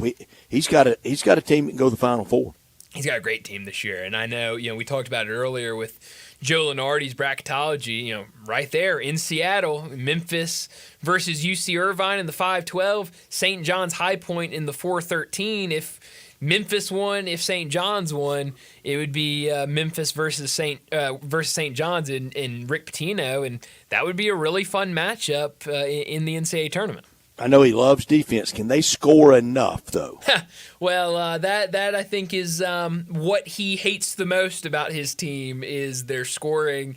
In that, I went back because so many people I had heard talking about what he said about Memphis. I went back and listened to it. It was on a SiriusXM interview with Coach K on a show Coach K does, and I listened to the entire interview. And Coach K asked him, your defense is so good, and but I don't know who your free throw shooting coach is. And he goes, well, not only that, our 3-point shooting coach. We're just really bad shooting the ball.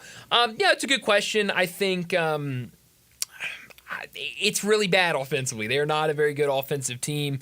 I do think their defense is good enough, though. When you are that good defensively, as big as they are, I think they can make some noise with their defense in the tournament and get to the Final Four. I don't think you can get to the Final Four site and win 2 games just playing defense. No, that's when it gets tough. And I do think with this defense, I think you can talk Sweet 16, Elite 8 for this group. And for St. John's to get back into that conversation would be massive. And his idea is worth the time for Ed Scott and the Tiger Power Brokers to maybe consider play one in one sport and in another. And now what are you going to do with your spring and Olympic sports though? Where do you send them? I think you would try to send them to the Big East. I think that's could maybe help things. I think it would all kind of fall down on if the Pac-12 would be willing to have you as just football only.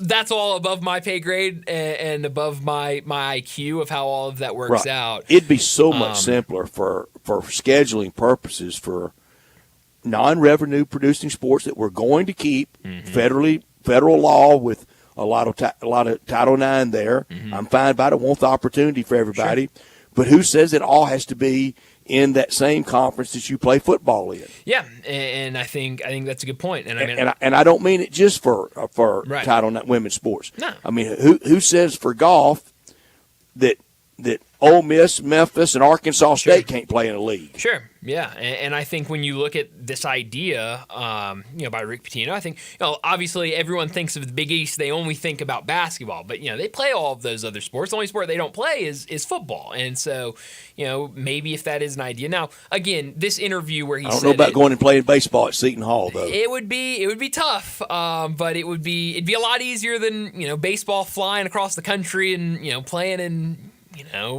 Pullman or something like that. That's true. It'd be a little bit easier than that. And I guess not any more difficult than when Memphis would have to go to Orlando to play baseball. Yeah, and warmer, I know that. Sure, yeah, easier to play down there in March if you had to than going up to or UConn. Tampa. And yeah, exactly. And so or it's Boca. Sure, it's and when he said this with Coach K, I know a lot of people talking about it. It was very much a kind of offhand comment of, Coach K asked him, where do you see the Big East right now as a conference? And he kind of... So it didn't sound like it read. I didn't think so. I thought it was just kind of, because the question was, how do you see the conference where it is now, and where do you think it should go in terms of the larger scale of where conferences are right now with realignment? And he said, I guess Coach K on his same show a month ago said that he thinks the ACC and the Big East should combine as a conference and create a mega conference where you have all of those Big East schools playing basketball and all the other sports, but still have the ACC. And Rick Pitino said, I'm in favor of that. I like that idea. I'm with you on that. But I'd also love it, if they went out and got other schools that could pull up the conference like Dayton or Memphis and then kind of went on to that. It wasn't like hey, I think the Big East should add Memphis and kind of this big reasoning. It was more of just throwing a couple teams in there. I almost have to hear it now. Mm-hmm. I don't want to just read it. Sure. And it was like the Belichick comment about renaming the Super Bowl winning trophy after Tom Brady. Right. And when I read that, I thought, well, I can't believe Belichick, a coach, fraternity guy, would want to do that to Vince Lombardi. He said that as lighthearted and jocular as you can say it, but you read it and you thought he really wants to do this. Yeah. No, it was a throwaway line. Yeah, and this was this was more of and he kind of said it. I don't think the leaders of the conference really want to do much expanding. I think the coaches might be in favor of it, but it was more of a hey, throw a couple teams in. It was nice to hear Memphis in there, and I think Rick Pitino would love to see Memphis in there. I think that's why he said it, but it wasn't a big large conversation of hey, we got to get Memphis in the Big East. But I do think it's something worth looking at if it's something that maybe the Big East is interested in. Again, Pac-12 starting to get a little desperate in terms of getting a football-playing team to remain an FBS conference. So maybe something to keep on the mind, and maybe something Ed Scott can look into for Memphis athletics. We need to get to another break. When we return, it'll be time for Big Number of the Day. Join the voice of the Tigers, Dave Woloshin, for Wolo and Friends. Weekday mornings from 10 to 11 here on Sports 56 and 98.5 FM. Fall is football at the Owner's Box Sports Bar and Grill in Lakeland, Town Square. Monday through Friday, it's happy hour from 3 to 6. $1 off all travel meals, $5 off meal drinks, $4.50 for house wine, and mozzarella sticks, queso, $4 a day. Friday night lights from 7 o'clock. Dining and buy 12 games day 5 for free. Watch college football every pro game. All at the Owner's Box Sports Bar and Grill in Lakeland. Highway 70, Fall is football. Accomplishing goals is hard, but when your goal is to learn a new language, Babbel makes it easy. Babbel is designed with you in mind. From expert-created lessons to conversational video units and even live classes, you can personalize your Babbel experience to be exactly what you need to really learn a new language more easily. Go ahead, set a goal for yourself. Accomplish it with Babbel. Try Babbel for free. Go to BABBEL.com. That's Babbel.com. I know it's not spring yet, but it's close, and right now, it's the perfect time to start thinking and planning for your backyard entertainment. Just so happens Family Leisure is thinking that way too, with their preseason pool and patio sale. Get 2024 pricing on all above-ground pools and patio furniture. Also, secure your spot for pool installation. That way, you can go ahead and start making plans.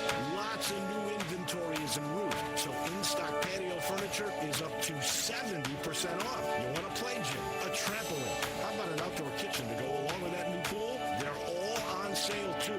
You can get spas up to $3,000 off and save even more by mentioning this ad. You do that, you'll get a $250 gift card with a pool, spa, or patio furniture purchase. Winter won't last forever. The spring will be here soon, so get ready with the preseason pool and patio sale at Family Leisure.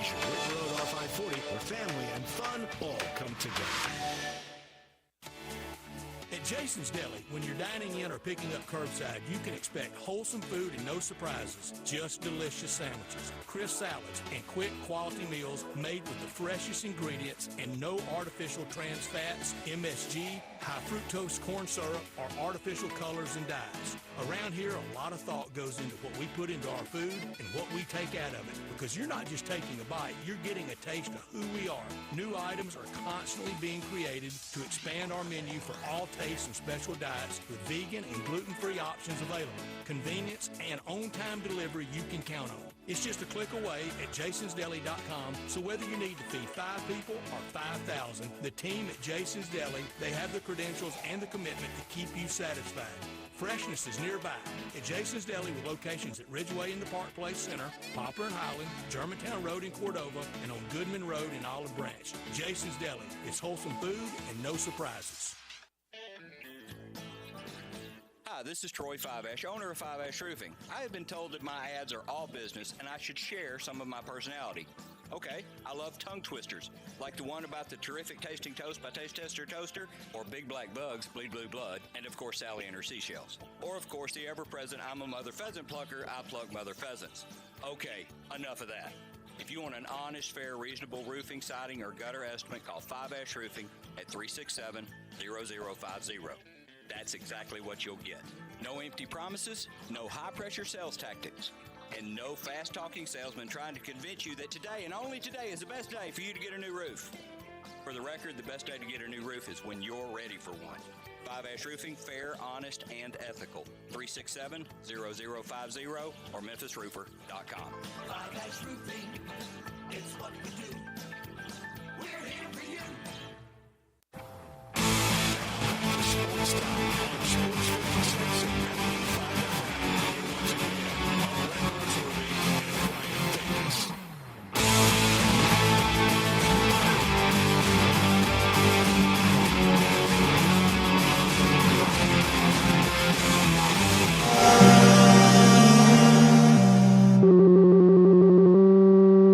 Big Daddy. Hello, Big Brand. It's a guy, he wants to be big, then he gets big, he doesn't want to be big anymore, then he gets small, but the suit's too big. Big Daddy. The big boy. You're a big guy. I think she's trying to pull a fast one on Big Daddy. The big number of the day.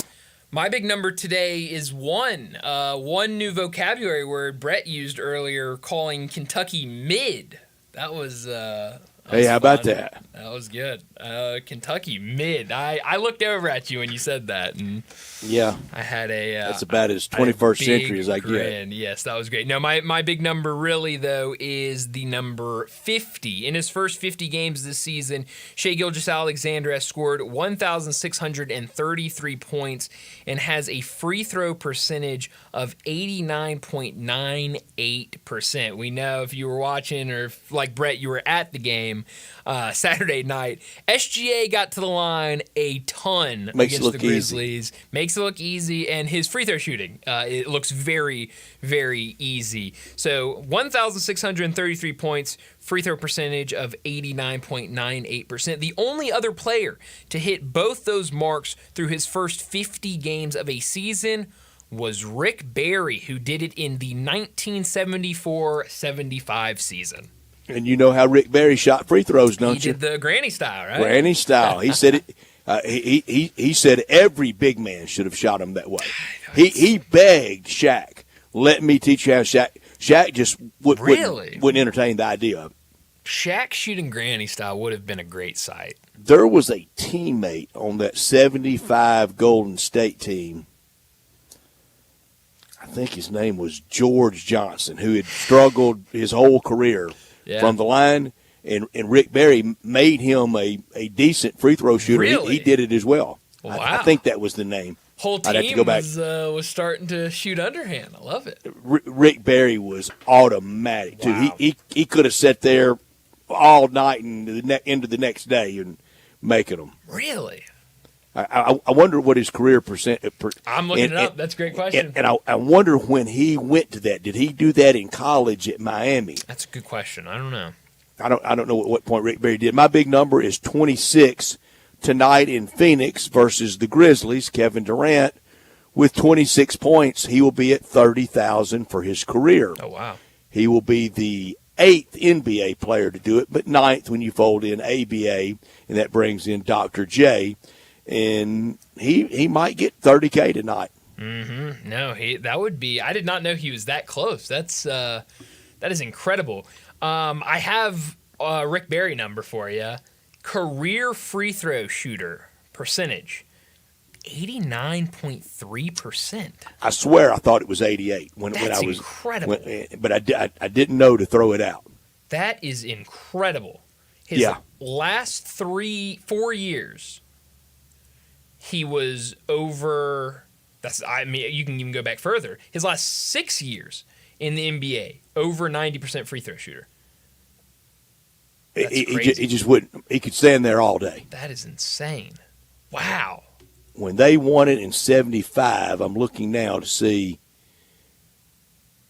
who I'm trying to think of, and I think George Johnson. That was the guy. A center, 6'11", player that had scuffled, and he converted him. Wow, that is crazy. Back to your Kevin Durant big number, very close to 30,000, which is incredible.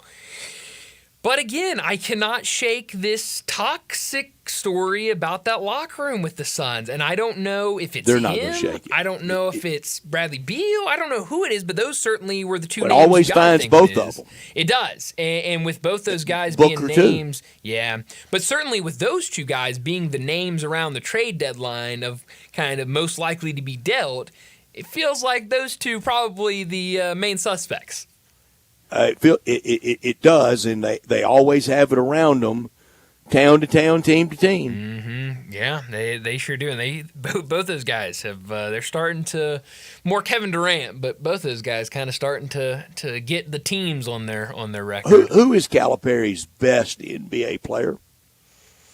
Calipari's best NBA player ever. That is a really good question. Could SGA get there? SGA could certainly get there. I don't think he's it yet, but he could certainly get there. Booker's in there. I mean, Anthony D-Rose Davis in there. Derrick Rose sure was. Anthony Davis. I mean, he's had some really good ones. But SGA, I mean, when you look at SGA, you look at his age, you look at what he's doing right now, yeah, he could certainly become Cal's greatest pro. I mean, he's fantastic and so hard to stop. And then if you can somehow find a way to slow him down, you just have 4 or 5 other options on that OKC team that can hurt you. But no, SGA, I was looking the other day at I wasn't looking for MVP odds. I think I was actually looking for Rookie of the Year odds. But on my sports book, the first one, when you go to awards, the first one is MVP. I mean, he is just such a heavy favorite to win MVP for good reason. You look at it. I mean, I had the number last week, in his last 7 games, 3 50-point games. I mean, it's not easy to do, and he makes it look easy. So he's on a roll right now. They're going to win the West. But they're going to have Oklahoma City will have trouble in the finals.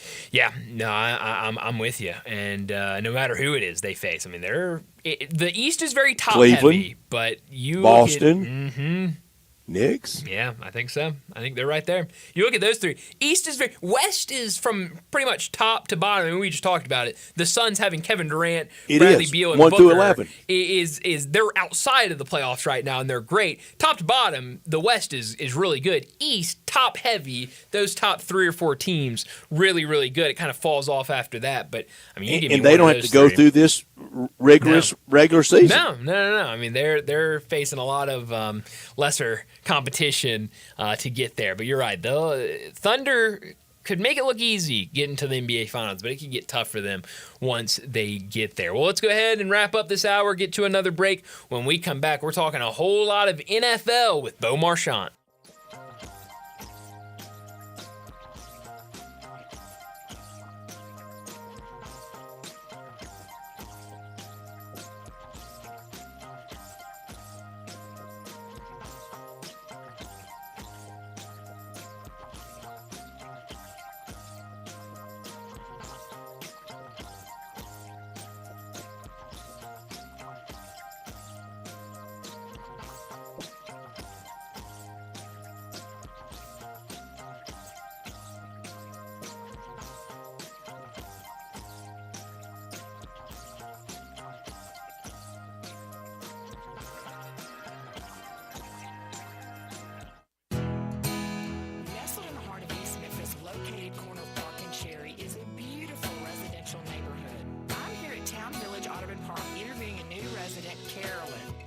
that's why you chose Town Village. Well, if your parents or special friends need to make that big move, let me share with you my experience. It was tough from everyone home, but then I discovered Town Village. I would like to highly recommend Town Village to you and your loved ones. After looking at all the amenities and meeting all the people and staff, I was hooked. From restaurant, bistro, 3 meals per day, housekeeping, transportation, security, health care, physical therapy, exercise room, and even a heated pool and spa. Come see us and make your new home in Town Village. Visit us and call Daniel at Town Village Auto Park at 901-374-7342. There's no place like home, Town Village.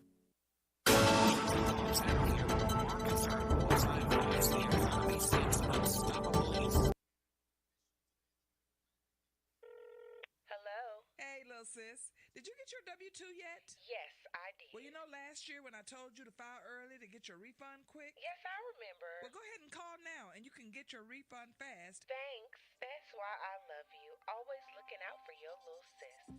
To get your taxes filed quick and get your refund fast, go to Brenton Tax Service, located in Midtown Memphis on Madison Avenue. We may not be related to you, but at Brenton Tax Service, we protect you like family. Since 1948, in the alley, the Rendezvous. I'm with John Vargas. John, what's going on in the Rendezvous? Brett, after 76 years, we've decided to expand our product line. Anyone who's tasted our ribs is familiar with our vinegar base. It's now available in the 32-ounce jar. It's so good to base or marinate all meats. I even put a little bit on turnip greens. Something we've been using at the restaurant or at our house has been a Greek seasoning. My father was a cook, but my mother was a chef. And she was the one that put Greek seasoning on everything from the Mediterranean diet to steak. My mom used it on soup, salad, veggies, fish, any meat. It's a great seasoning and a flavor enhancer. My brother Nick figured out salt and pepper is more than just McCormick's and Morton's. He's come up with a perfect blend we use to coat our shoulders and our brisket, and he used to make it for his friends as Christmas gifts, and they loved it. All these products are available at Rendezvous or online for shipping as gifts and in many grocery stores. And if they're not in your favorite grocery store, ask your grocer to stock it. A beloved family affair is still going strong since 1948. Rendezvous. This traffic brought to you by Brinson Tax Service. They protect you like family. Sports 56 traffic.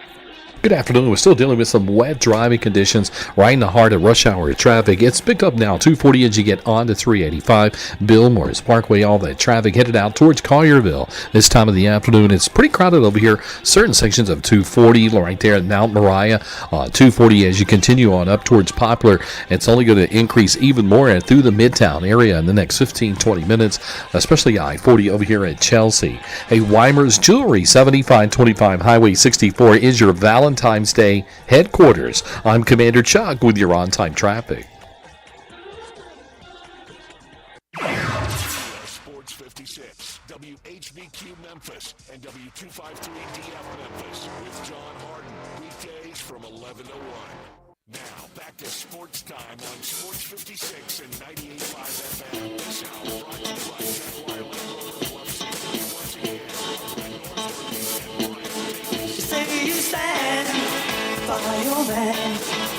Tell me something I don't understand. You said you love me, and that's a fact. Welcome back into Sports Time. Bryant and Brett with you as we start our third and final hour. Super Bowl Sunday wrapped up a few days ago. And you know, every single week we talk the NFL, and we do it with Bo Marchant. National Football League talk every Tuesday with Bo Marchant, covering the NFL Draft at collegetopro.com and the NFL Draft Bible, covering the Steelers for Sports Illustrated, living and running in Eastern Ohio, and on Twitter X at Bo Marchant. Here's Bo with Bryant and Brett. Bo Marchant joins us now to talk the NFL. Bo, it was all Eagles on Sunday, just like we all predicted. It was going to be a blowout. Brett predicted it. I certainly didn't. And now I'm a little biased. I hate the Eagles. But Bo, I won our contest. He did. That made the contest very fun when the guy who runs the contest wins it. But I guess you can't say there was any fix because it was based Grand on prize, steak dinner at Jim's place. Wow. Now, I'm just taking myself. Just taking yourself. Wow. Too bad nobody else could win. To the winners go the spoils, right? And you've got it done. So that's all that matters. That's right, Bo. It did not surprise me because of the Eagles' offensive line. Mm-hmm. Yeah, you know what? I know leading up to the game, I talked about the under. I talked about a close game, and Brett, I sent you my bets Sunday on what I thought. And as the week went on, and I just kept thinking to myself, and just thinking the Eagles are just a better football team, mm-hmm. and and at the end of the day, they're a more talented football team, and especially up front. And we saw that again Sunday, where the Chiefs. They were unable to move the ball, and we all seen it, we heard it. The Eagles didn't even have to blitz; they were just able to put 4 on and get the pressure they needed. And we saw the turnovers, a couple of INTs. But I'm glad the game. I'm not saying in terms of the blowout, but I just thought the Eagles were a better football team, and they showed that Sunday. I mean, they were just a dominant performance from the get-go. Mm-hmm. Were you surprised how easy the Eagles' defensive line made it look? Patrick Mahomes had no time back there. I think I'm in a group chat with a lot of buddies, and there was a tweet that went around talking about how good the Eagles' defense was while they weren't blitzing at all. And a couple of my friends were like, wait a minute, they're not blitzing? How are they getting back there so fast? I mean, they made it look really easy against... He would have been injured if yeah. But, they made it look really easy against what we think is one of the greatest quarterbacks of certainly this era, but maybe one of the best that we've ever seen to do it. Well, I think when they got blown out by Tampa, it was that Tampa defensive front that just annihilated the Kansas Chiefs front, and I think this is kind of a ditto of that. It was a defensive front where we knew the Chiefs tackles and O-line was suspect going into it, but they've managed. And my daughter was, we're not to bring her, but we were talking through the weekend, and she was like, "What do you think?" And I said, if this wasn't the Chiefs, this was any other team that went 15-2. We'd be very suspect and very, very weary of how they're going to perform against the Eagles. But their resume, and they're the Chiefs, and they're Mahomes, so, they earn the right to get that respect. You're like, well, okay, we just can't count these guys out, despite maybe they're not as talented. But I just think, when it came push to shove, that line was too good on both sides of the ball. The Eagles are just so talented of a football team, and it all came together. Listen, if they play this Sunday, I don't think it's 24-0. I don't think it's 40-22. It still might be 30-24. The Eagles still win, but I don't think we see a duplicate of what we saw. I think that's a little bit of an anomaly, the blowout portion of it. But the Eagles came to play. Even the passion by Mahomes, and I know he was up for the game, but we saw that energy, and maybe he never got the opportunity to show the energy, and by the time they even got on the board, the game was already out of hand. But we watched that Buffalo game in the Chiefs, and in that game where he ran into touchdown, the way he wanted to spike that ball, you could just feel the energy and just the anger and passion, and it seemed like they were flat from the get go. And again, the Eagles jumped out early. They get the interception, they get the ball, and Mahomes, they punt, and then they get the ball, INT. So, it was really not a lot of, opportunity for Mahomes to show that. But it just seemed like a deflated team, flat team, if you will, from the get go for the Kansas City side. All right, let's exclude Kansas City from this. I'm going to give you 4 teams. You tell me the team that they probably think they missed their big chance this year. Baltimore, Detroit, Buffalo, or Minnesota? I think Buffalo.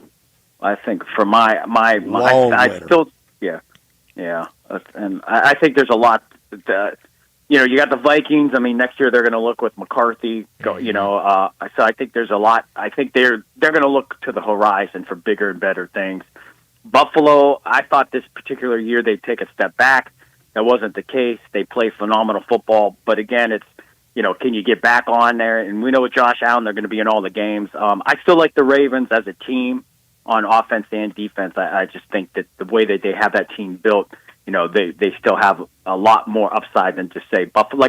Buffalo, they're smaller on defense, they're faster. And I think that's one of the reasons maybe the Chiefs had success. And we know the Texans had some pass rushers and Hunter and Will Anderson. And, you could argue that, the Texans outplayed the Chiefs that day, in the playoffs, but they weren't able to make the big plays to win the game. So, and then Buffalo, as great as they are, that defense isn't ferocious. It's a schemy defense. It's a fast defense. It's not, we're going to manhandle you like the Eagles could. And, the Eagles are that old school football. I think that's why I relish the idea of them winning the game, because they're just a tough physical team. And we always talk about playoffs being tough and physical. And that is exactly what we saw. If that was a prize fight, it would have been over in the first round knockout, and we would have been on to other things Sunday night. Mm-hmm. What does Kansas City look like next year? I've heard a lot of people saying, dynasty's over. It's going to be hard for them to get back here. What does Kansas City look like a year from now? I don't know. I do think this is the first sign of aging, maybe. I mean, we know Mahomes is in his prime, but you got to look at the rest of the team. I mean, Kelsey's not any younger. Chris Jones isn't any younger. So you're talking two pinnacle pieces on each side of the team. The offensive line needs refixed.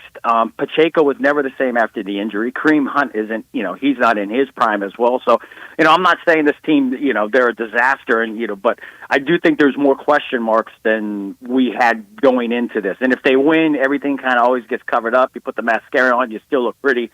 But after a game like that, I think you see a lot of the blemishes, all those things that you don't want to see, and they came to fruition. And I think they got a lot of work. I really do. And you look at all these other teams, they're still the Chiefs, and they're going to get everybody's best, as they always do. I mean, Mahomes is still the guy. But the Chiefs are going to have their problems with that line. They got to get the line fixed. And I know, the last couple drafts, I know that, they took Worthy this year, and, they took Clyde Edwards a couple years back. But sometimes you got to fortify the interior, and what the Eagles have done. That low defensive line, tons of picks. So, but if I'm a Chiefs fan, I'm not to get off topic, but this particular game reminded me of the last title the Lakers had, or the last time they went to the finals with Magic and those guys. They swept through the Western Conference Finals, the Western Conference playoffs, and then they met the Bulls. And that was Jordan's first final, and, they swept them 4-0. So, to me, it was a little bit of a changing of the guard, where this team was great. The Lakers team with Magic was fantastic, but there is a point in every dynasty or every run where there is a little hiccup, and you got to rebuild a little bit. And I do think, and we all saw this season, 15-2. We would have never said this is the 15-2 Chiefs that we thought. A lot of weird games. Calls were a big issue all season long. So I just think from the Chiefs side of it, a lot of work to be done, but nonetheless, they're in good hands. When you have a great head coach and arguably the best player in the league, just like we say with the, every other team, I guess, in the league. We talk about the Bills and the Ravens and, the Bengals with these quarterbacks. If you have a good quarterback, which they do, they're going to be very, very, very, in the upper echelon of wins compared to teams still searching for that QB under center. All right, I'm going to give you 4 quarterbacks that they all have a single Super Bowl win. Who wins it next among these 4? Aaron Rodgers, Matt Stafford, Russell Wilson, or Jalen Hurts? Ooh. Well, I got to go Jalen Hurts just because they're just coming on, and they're young and they just look like a ferocious team. We're not sure Rodgers and Wilson play next year. Yeah, we're not, and I really doubt they're going to land on a team. I mean, right now, even when Aaron Rodgers, I know he's the betting favorite to go to Pittsburgh, and even if they get him, I don't think Aaron Rodgers is going to move the needle where that's a Super Bowl team. Same with Russell Wilson. I just think you're going to get that, 10-7 and playoff dismissal immediately. Matthew Stafford that's a tricky one, because I really thought the Rams, they really took it to the Eagles. I mean, they were in that game at Lincoln Financial. So Stafford, I think just hypothetically, and I hate replaying what we just saw and think it's going to happen next year. But we all get caught up into that idea. Even when we were doing our tweet, when I wanted to retweet it, I'm like, who would I put in the Super Bowl next year? And I'm like, well, you want to say the Eagles. Cowboys. But it's so cliche. And I actually had Cowboys typed, and then I was going to put Brian or something. We get caught in that mode. I mean, right now, just look at the playoff picture, both sides, the AFC, NFC. We know half those teams aren't going to make it next year. And that's the question is, who doesn't make it? Some you might say, okay, this is an easy one, this team doesn't. But for the most part, there's going to be some surprises. None of us would have thought the San Francisco 49ers would have missed the playoffs this year. True. But it happens. True. And next year, there is going to be one of those teams. However it happens, it'll just be a season where things don't go right, and before you know it, they're out of the playoff picture. I wish I could tell you right now who that is. I have no idea, but I can tell you this much. It's going to happen. It's going to happen to a dominant team that we talked about over the last month that aren't in the playoff race this time next year. I've got fresh quotes from Dak Prescott within this last hour. Quote, "It's our turn. It's on us. I don't want to say check the record when the other guy's holding the trophy, so credit to them." End of quote. I like the fire. Yeah. I like the fire. The sad part though is, Brian, he just said he didn't want to hear it. It's just, I don't know. It's Here's what the quote should have been: "We got a lot of work to do." Yeah. They got a lot of work to do. They do. But they're not on the. As much as again, it's Cowboys fans. I really don't know what they want. I mean, they were unable to. They solidified the in-house guys that they need to solidify on the roster. They were unable to bring in guys that other teams could, and they really were never a better team. Maybe this offseason, I don't know, their cap space, maybe they're able to do a little bit more wiggle room and bring in some guys in addition to their draft picks and make free agency a big push. So, they're the Cowboys. They're always going to be a team, but you think like last year going into this, you assumed Washington and the Giants were just a train wreck, so we weren't even going to consider them. And it was just going to be a two-horse race between the Cowboys and the Eagles. Mm-hmm. And lo and behold, the Cowboys fade, Washington emerges, the Giants are still kind of, in the nowhere's land. So next season, does Washington take that step back, or they continue? Did they continue to rise with Jaden Daniels, or did they, get figured out a little bit and have a mediocre year rather than an AFC or NFC Championship debut? So I can't rule the Cowboys out. I think when you have Dak, you had CeeDee Lamb, Donald played well. I mean, they have talent, and then you got a guy like Parsons. So, they're going to be in there, but they got to play winning football. I think that's something they've lacked. But they wanted McCarthy out. Fans, got their wish there. I don't know how happy they are with Schottenheimer. I regret that now, there, Bo. If I could go back and change something, I would be full support of the coaching staff. I don't like this new hire. Yeah. Well, even if you get rid of Dak, I mean, you could be the Steelers right now. Yeah. And you're sitting there, even if they bring in Justin Fields or Russell Wilson, they're not anywhere farther ahead than where they were when they went into this situation. None of these guys are going to, Russell Wilson's not going to get younger and just find this fountain of youth. No. And Justin Fields is Justin Fields. I mean, I was doing my mock draft and I was going through each pick of the first round. I was kind of having fun with it because I went 5 years deep on every single pick in the first round. And it's funny, you see these picks and you're thinking, wow, this guy went in 2020, this guy went here, and this guy was pick 13. And so, Justin Fields is, he's had his shot. There's nothing going to change. You say he plays better, mm-hmm. but the idea that he's going to develop into, Daniels or C.J. Stroud or the next Justin Herbert, it's just not happening. Mm-hmm. No. Yeah, he had his shot, and you got at him what you got at him. I'm going to give you a list of quarterbacks that they've won 0 Super Bowls. Who wins their first one? Josh Allen, Lamar Jackson, Jared Goff, or C.J. Stroud?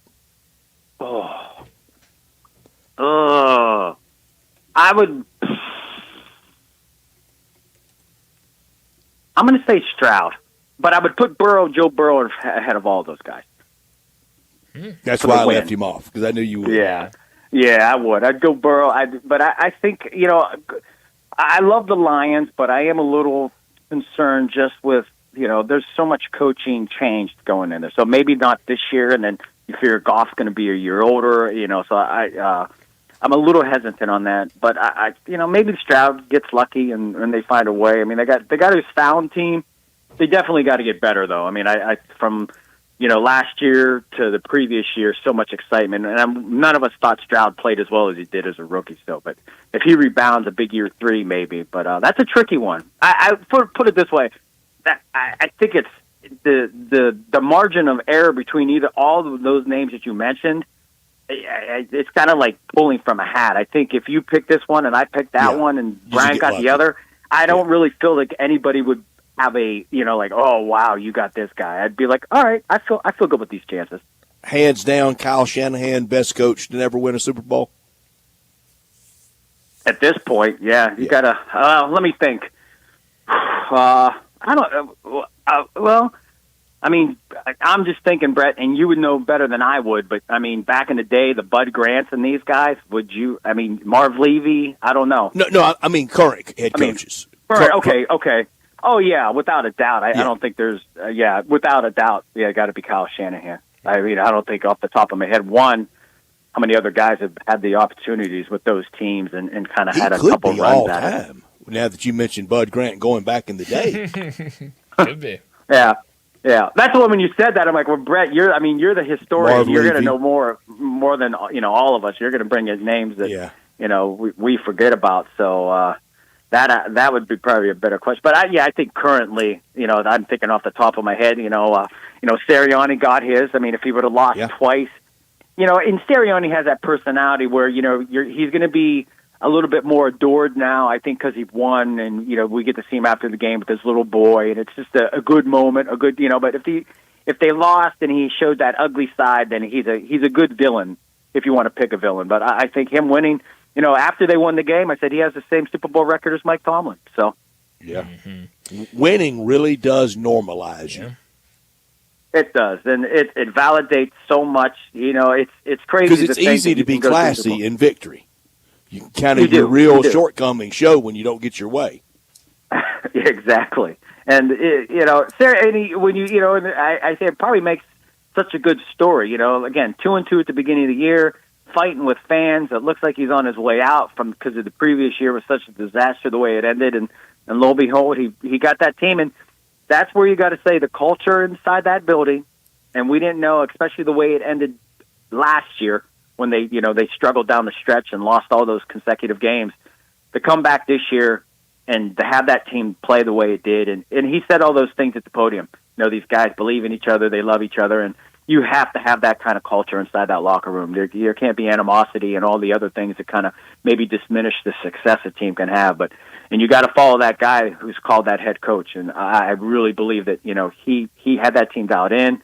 I love the way that he gestured, Kellen Moore to, bring it back for another year. I thought that was a very, very classy move. Because at that moment, you could be like, hey, he's probably going to New Orleans. We don't need to say a word. But I just thought that was a nice way of saying, hey, man, you want to stay, we would love to run it back with you. I just thought in that moment, he's it's gone. easy to be like, it's easy to dismiss, okay, you know what, we're going to celebrate with you, but you're out of the building. It wasn't like Kellen Moore was there for a long time where they had this great long run together. I mean, Kellen Moore just got there. So I thought that was a nice move. And Howie Roseman, again, when you have this type of success, you got to say, hey, they're doing a lot of things the right way. And you think, from Nick Foles to the one that they lost to this one, that's a lot of Super Bowls for the Eagles. And we get caught up in all these other teams, but that's a nice little run, that they've had. And you imagine, 38-35, the loss to the Chiefs, questionable call that gets the Chiefs into the field goal range to win the game. Maybe the Eagles have 2 wins over the Chiefs. Who knows? We'll never know that. That's and one over Tom Brady. And one over Tom Brady. So that's, if you're an Eagles fan, that counts double. That counts double. I mean, anything over Brady and Belichick you should get 3 rings. Really should. Yeah. Bo, we didn't get to talk much with you last week about the Senior Bowl. I know you're down there covering it. Who stood out to you, and what did you think about the 2 local quarterbacks, Jackson Dart and Seth Hennigan? Well, I didn't get to see a lot, I'm not going to lie. But I think those guys, from what I was able to pick up and see, I thought they helped themselves. I had some things. I flew in and I had to fly home, so we had some things. So I didn't get to see a lot. But I saw bits and pieces, and I'm starting to put together. I'm not going to lie, guys. When I'm not there and I have my own eyes on these guys, even if I'm watching the highlights or I'm watching clips and all these other things, it's to see a guy and because you really get to you train your eye on what you want to see. You could have 40 things going on the field, but miss. So I feel like that was like a prep for an exam, and I missed it.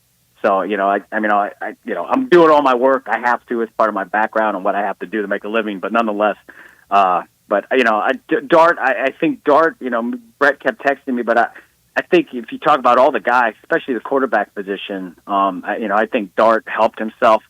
I love Jalen Milroe. He's a guy that I'm very excited about. To me, he's a better version of Anthony Richardson. I don't think he's as raw as Anthony Richardson, but I still think there's a ton of raw in him. And, I don't know if he really cured a lot of the questions that I had going into this. And it's early. I mean, it's still early, but, the Senior Bowl was a pretty good barrier, or all the All-Star games, the Shrine Game as well. These games, they do really, I don't know, there's something, if you go in hot, you come out hot out of Mobile or hot out of, wherever the Shrine Game is going to be, it just kind of seems that transcends to the Combine, and then it transcends the draft day.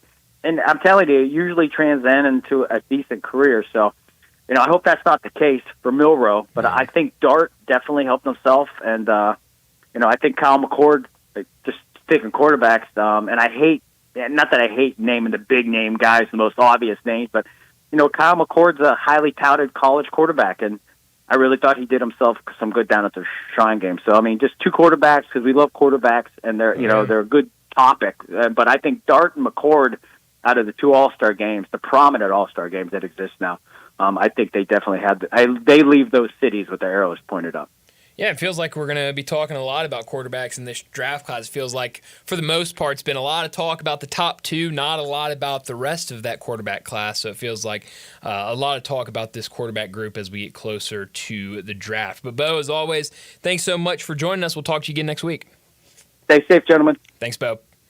Bo Marchant joining us to talk the NFL. We talk with him every single week about the NFL. Ton to get to today, obviously, with the Super Bowl right behind us. But before we get to a break, let me remind you about our 5 o'clock sponsor. It's Jaguar Land Rover Bluff City. Jaguar Bluff City has been the premier Jaguar dealership for the greater Memphis area since 1984.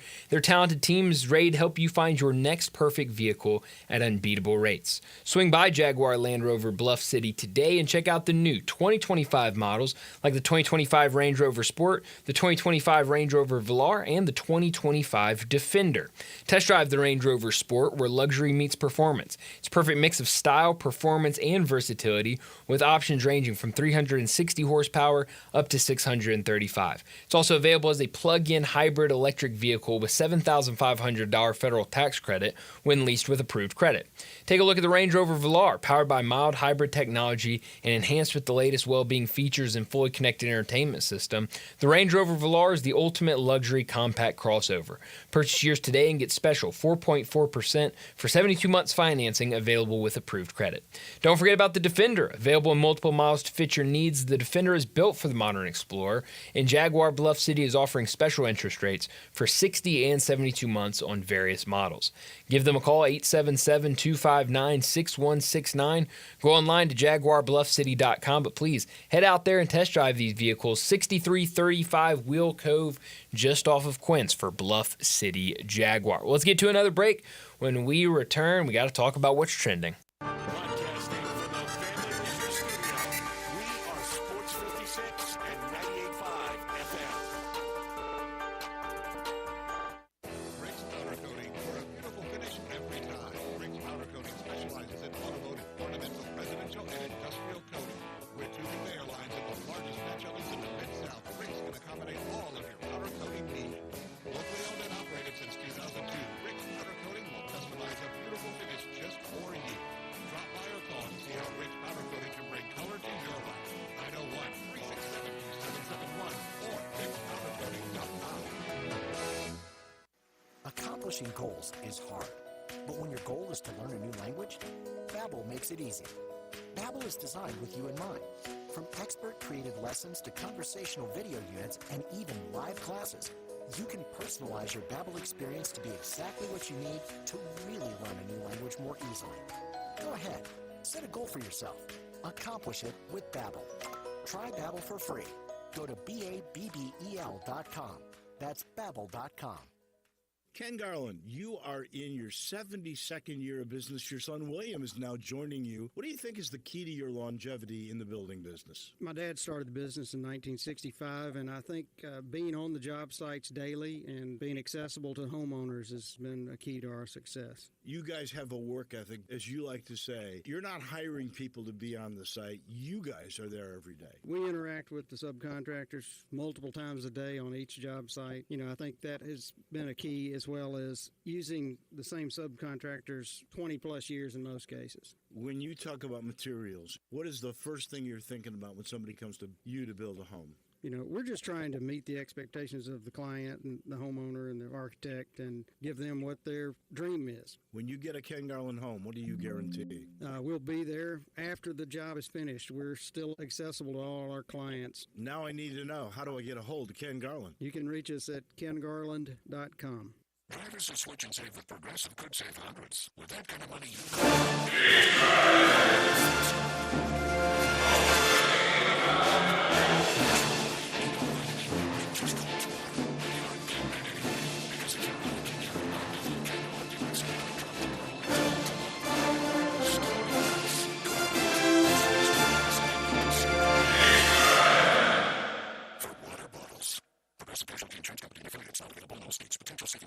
Join us celebrating 26 years of Napa Cafe. Hi, I'm Glenda Hastings, owner of Napa Cafe, and I'm inviting you over for dinner. Treat yourself tonight with a delightful dinner of scrumptious combinations, fresh salads, homemade soups, or maybe start with an appetizer, like our baked Dungeness crab dip with manchego cheese, lemon, garlic, and French baguette toast. Drift into one of our fresh seafood dishes, like the caramelized sea scallops with curry beurre blanc, black forbidden rice, and Thai mango salad, or our ancho honey glazed salmon with creamy black bean puree, avocado pico de gallo, and jalapeno crema. Maybe you're looking for something cozy and comforting, like our Duroc pork chop with apple brandy demi-glaze and blue cheese bacon mashed potatoes. We have something for everyone. Napa Cafe, open Wednesday through Saturday for dinner starting at 5 o'clock. For reservations, visit our website at napacafe.com. Come join us as we celebrate 26 years of Napa Cafe. I'd sure love to see you. Good afternoon. It's building right on schedule over here on 240 East at Mount Moriah. Some of that traffic getting on to 385. Some of it also continuing on 240 East up by Poplar as it builds through the Midtown area.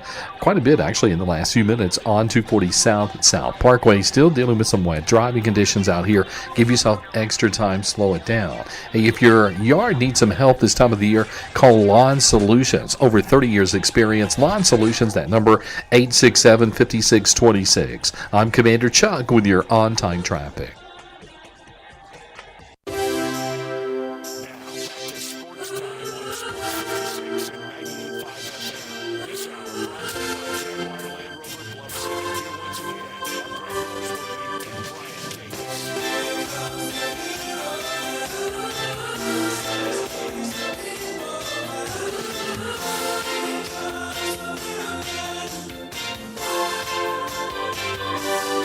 Welcome back into Sports Time. Bryant and Brett with you as we got about 30 minutes left in today's show. Brett, earlier you mentioned that fans in Dallas were being ejected from games, and you talked about how Mark Cuban had a fan thrown out for violating the code of conduct for fans.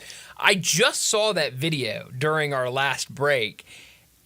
Where does Mark Cuban sit? Because this fan that got ejected was not very close to the court, unless if he was just shouting and somehow Mark Cuban heard. I don't know how Mark Cuban heard anything he was saying.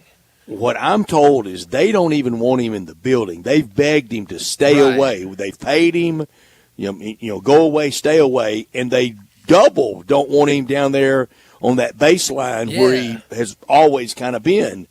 So with that, I don't know exactly where he was seated, but he got into it pretty vigorously with the fans and was cursing back at him. That is insane. In violation of the code of conduct. Yeah, that's weird. Yeah, I saw the video the whole time. He's like, I didn't violate anything from the code of conduct. What did I violate? And that was very weird stuff going on in Dallas post Luka trade. I'll say what I said last week about him. He was a great owner, and he delivered them a title. Mm-hmm. But, boy, the new and the shine's worn off of him.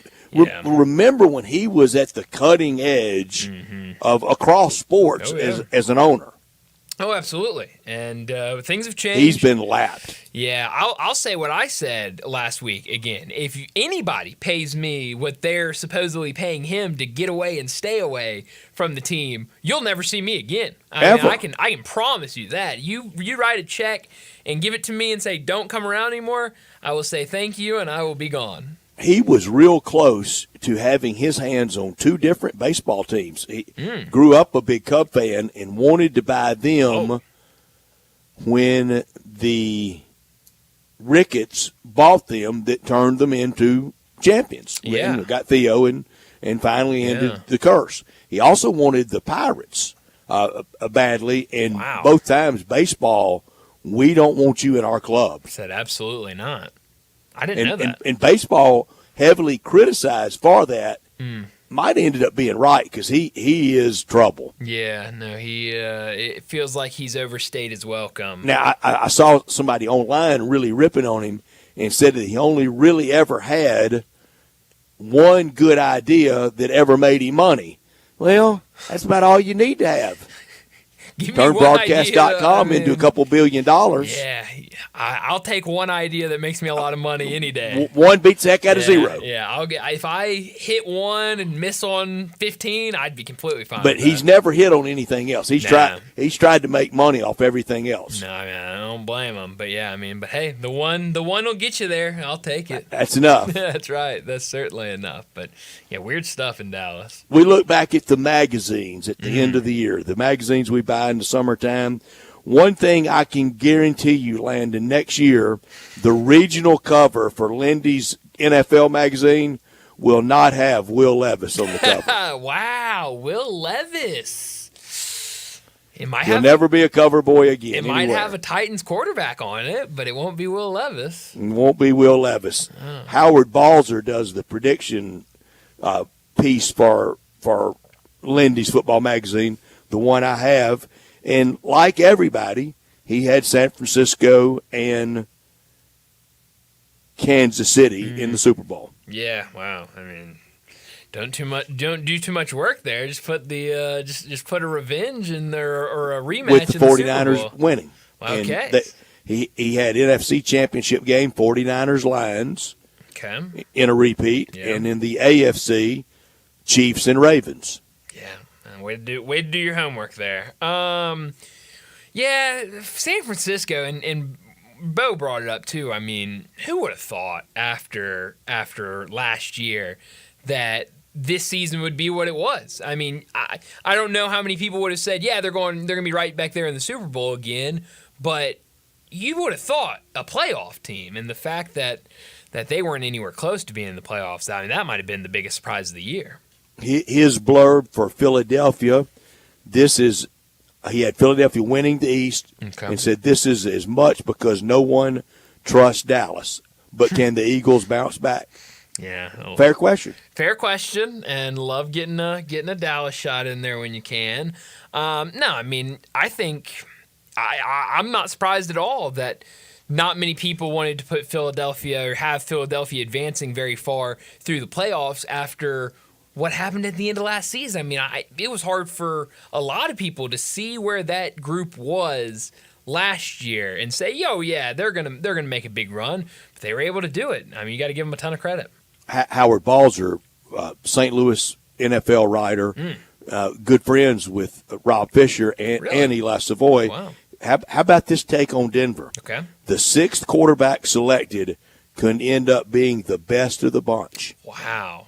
That's pretty good in May. Pretty good. To nail Bo Nix. When a lot of people were wondering, will he be a starter back then? That's a really good take by him. And for Cleveland, he got this right in question for him. This could be make or break season for Deshaun Watson. Mm-hmm. Yeah, nailed that one. Yeah, make or break. And halfway early in the season, you knew it was no chance it was going to be make. That's really good. Jacksonville, Trevor Lawrence has to find a way to be more consistent. Mm-hmm. He didn't. No, he didn't. And you saw what that made Jacksonville. They made him a very bad, very beatable team. Howard Balzer's a great reporter. Really good. Really good. And those are some really good questions. But no Will Levis cover boy, Landon. None. No chance. Is he the only one on the cover? Is it just Will Levis? I think, just regional. Yeah, I see. Yeah.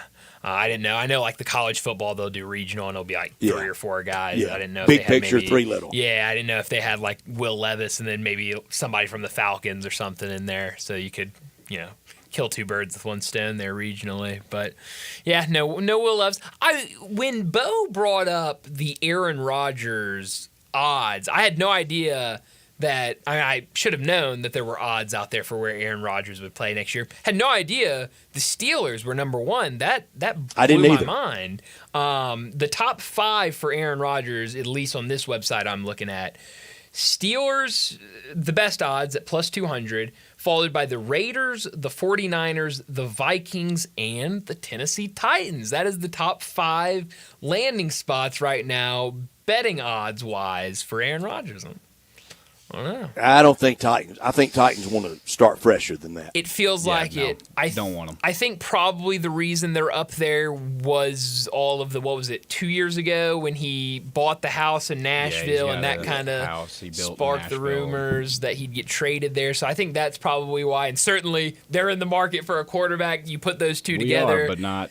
Yeah, not him. I don't think it will be Aaron Rodgers. But Mike Tomlin, with his gravitas, he could sit down off the record with Aaron Rodgers and go, no, look, this is how it's going to be. Yeah, and certainly, I mean, you look at what that defense is going to give you year in, year out. I mean, if you can get a decent Aaron Rodgers back there, I mean, that can work. They both may need the other one in their quest for both of them to get their second Super Bowl. They could. And hard to believe Mike Tomlin could end a career with just one, but harder to believe that Aaron Rodgers just won. I mean, I think that could be I think could is in all capital letters.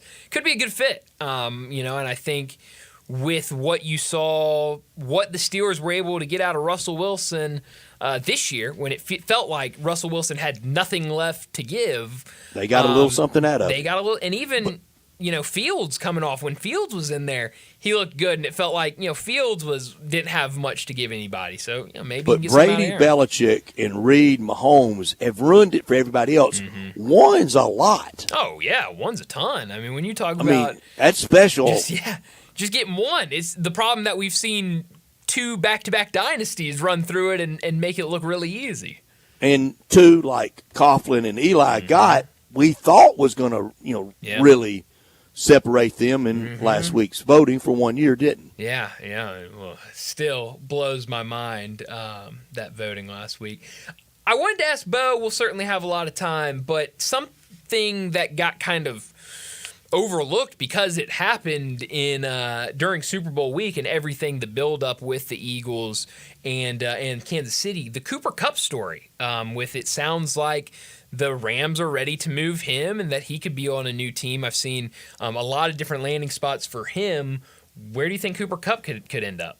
What is ideal for him? Pittsburgh with Aaron Rodgers would be something. That could be fun. I think I've seen, and obviously I'm the wrong person to ask, but I've seen Dallas thrown out there of maybe you get him. I don't know if that would work. I mean, Pittsburgh has one guy you have to game plan for. Yes, and so certainly getting another guy, would be huge. I think kind of very similar with Dallas. You've got CD out there, and if you could get how about another Kupp guy, with Lamar?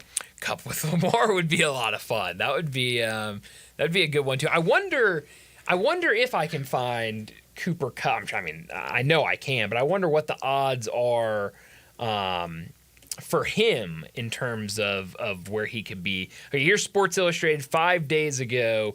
Landing spots for Cooper Kupp. Number 5, the Tennessee Titans. I was about to say, I knew his name was thrown out there. Okay. Well, I think it's because they think he's getting towards the end of his career and he's classified as quote-unquote washed, and usually when receivers are washed, they find themselves in Tennessee. They find their way to Tennessee. I don't know. It's a self-burn, but yeah. Hey, we got Julio Jones for a year. That was fun. Yeah, I guess so. Denver Broncos, number 4. Be fun. Bo Nix have Cooper Kupp out there catching passes from him. Pittsburgh Steelers number 3, Washington Commanders number 2. That could be fun. And then the New England Patriots number 1. I don't know if I'd like to see him in New England. Yeah, Kupp with McLaurin would be. Yeah, that'd be really fun. Tough. That'd be a really good one too. With what Jaden Daniels does at the quarterback position, you give him another weapon at the receiver position. Make my life. But the Rams aren't moving on because they think he's got a lot left. No. They're saying I think we've gotten what we've gotten out of him. Time to move on to Puka Nacua being your number 1 at wide receiver. I don't think it's a bad move, but it really did get overlooked last week with everything going on with the Super Bowl and how big that. The Rams have been drafting right there with the Eagles. They've been really good, and it feels like maybe you're starting to see maybe the end, maybe Stafford, maybe his time coming to an end with the Rams. Same thing with Cooper Kupp. It feels like that those guys getting out, but this new group of guys that they're bringing in feels like here in a year or two we could really be seeing another Rams team that could be going for it all. So it's going to be a fun NFL offseason. NFL offseason is always so exciting to see what free agency has, what the draft has. So we're officially there with the Super Bowl behind us. Let's go ahead and get to our final break. When we return, we'll wrap up today's show with Crunch Time.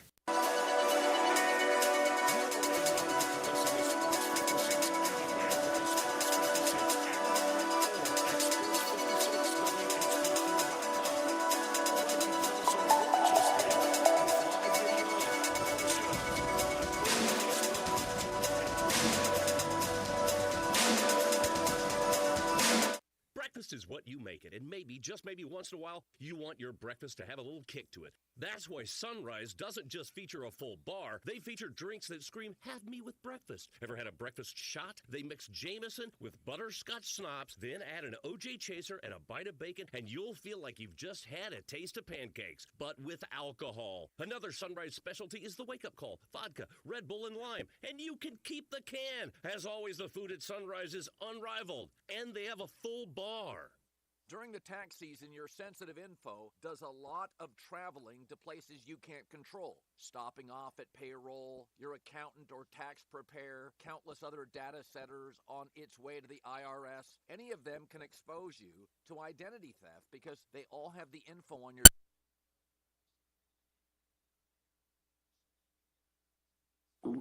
Oh no, stomach issues again? Stomach issues? Who are you? Your pancreas. I could be the real reason for your diarrhea, gas bloating, stomach pain, or loose oily stools. I thought it was my stomach. People often do, but any of these symptoms could mean having a condition called exocrine pancreatic insufficiency, or EPI. With EPI, the pancreas doesn't release enough enzymes to break down food, but EPI is manageable. Use the symptom checker on identifyepi.com and speak with your doctor. That's identifyepi.com. Sponsored by AbbVie.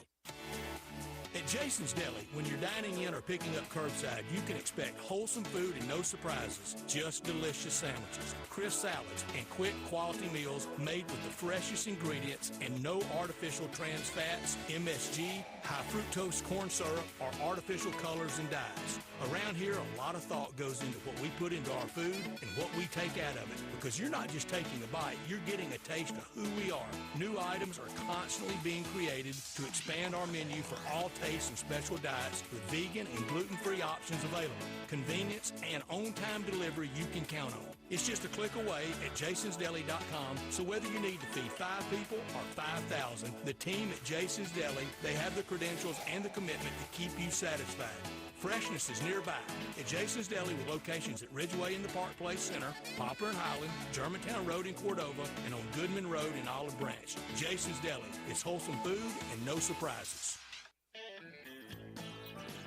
Hi, this is Troy Five Ash, owner of Five Ash Roofing. Did you know there are so many roofing companies in Memphis that I don't even know them all? So that begs the question, which one should you choose? So I thought I'd give you a little background about me. My grandfather was a World War II Marine. My father worked for the University of Memphis for nearly 30 years. My mother, a pianist at Raleigh Baptist Church. Seems like forever. I went to Brownsville Road, Craigmont, and Bartlett High School, class of 81. We support the local school systems, youth athletics, and believe in what St. Jude and Le Bonheur stand for. I'm a Tiger and Grizz fan. The point? Memphis is my home. Five Ash Roofing will be around if you ever have a problem with the service we provide.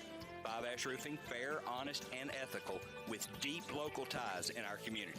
367-0050 or memphisroofer.com. 5 Ash Roofing is what we do. We're here for you. Do you know one of the best things you can do for your employees or family's health? Provide Arctic Clear bottled water. Arctic Clear bottled water is your locally owned and operated bottled water provider. Arctic Clear is 100% natural spring water with free delivery instead of dependable service and no long-term contracts. An easy choice. Call Jeff Metis today, 901-382-2363 or visit arctic-clear.com. Arctic Clear bottled water. Call now 382-2363. That's 382-2363.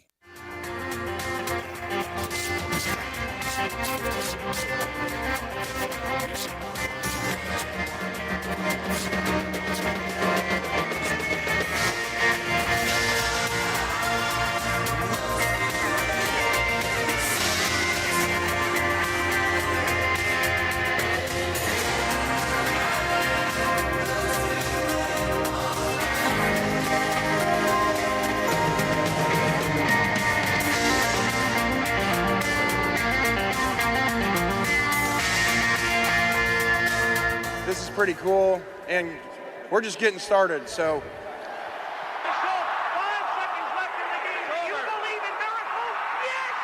Spanning the globe.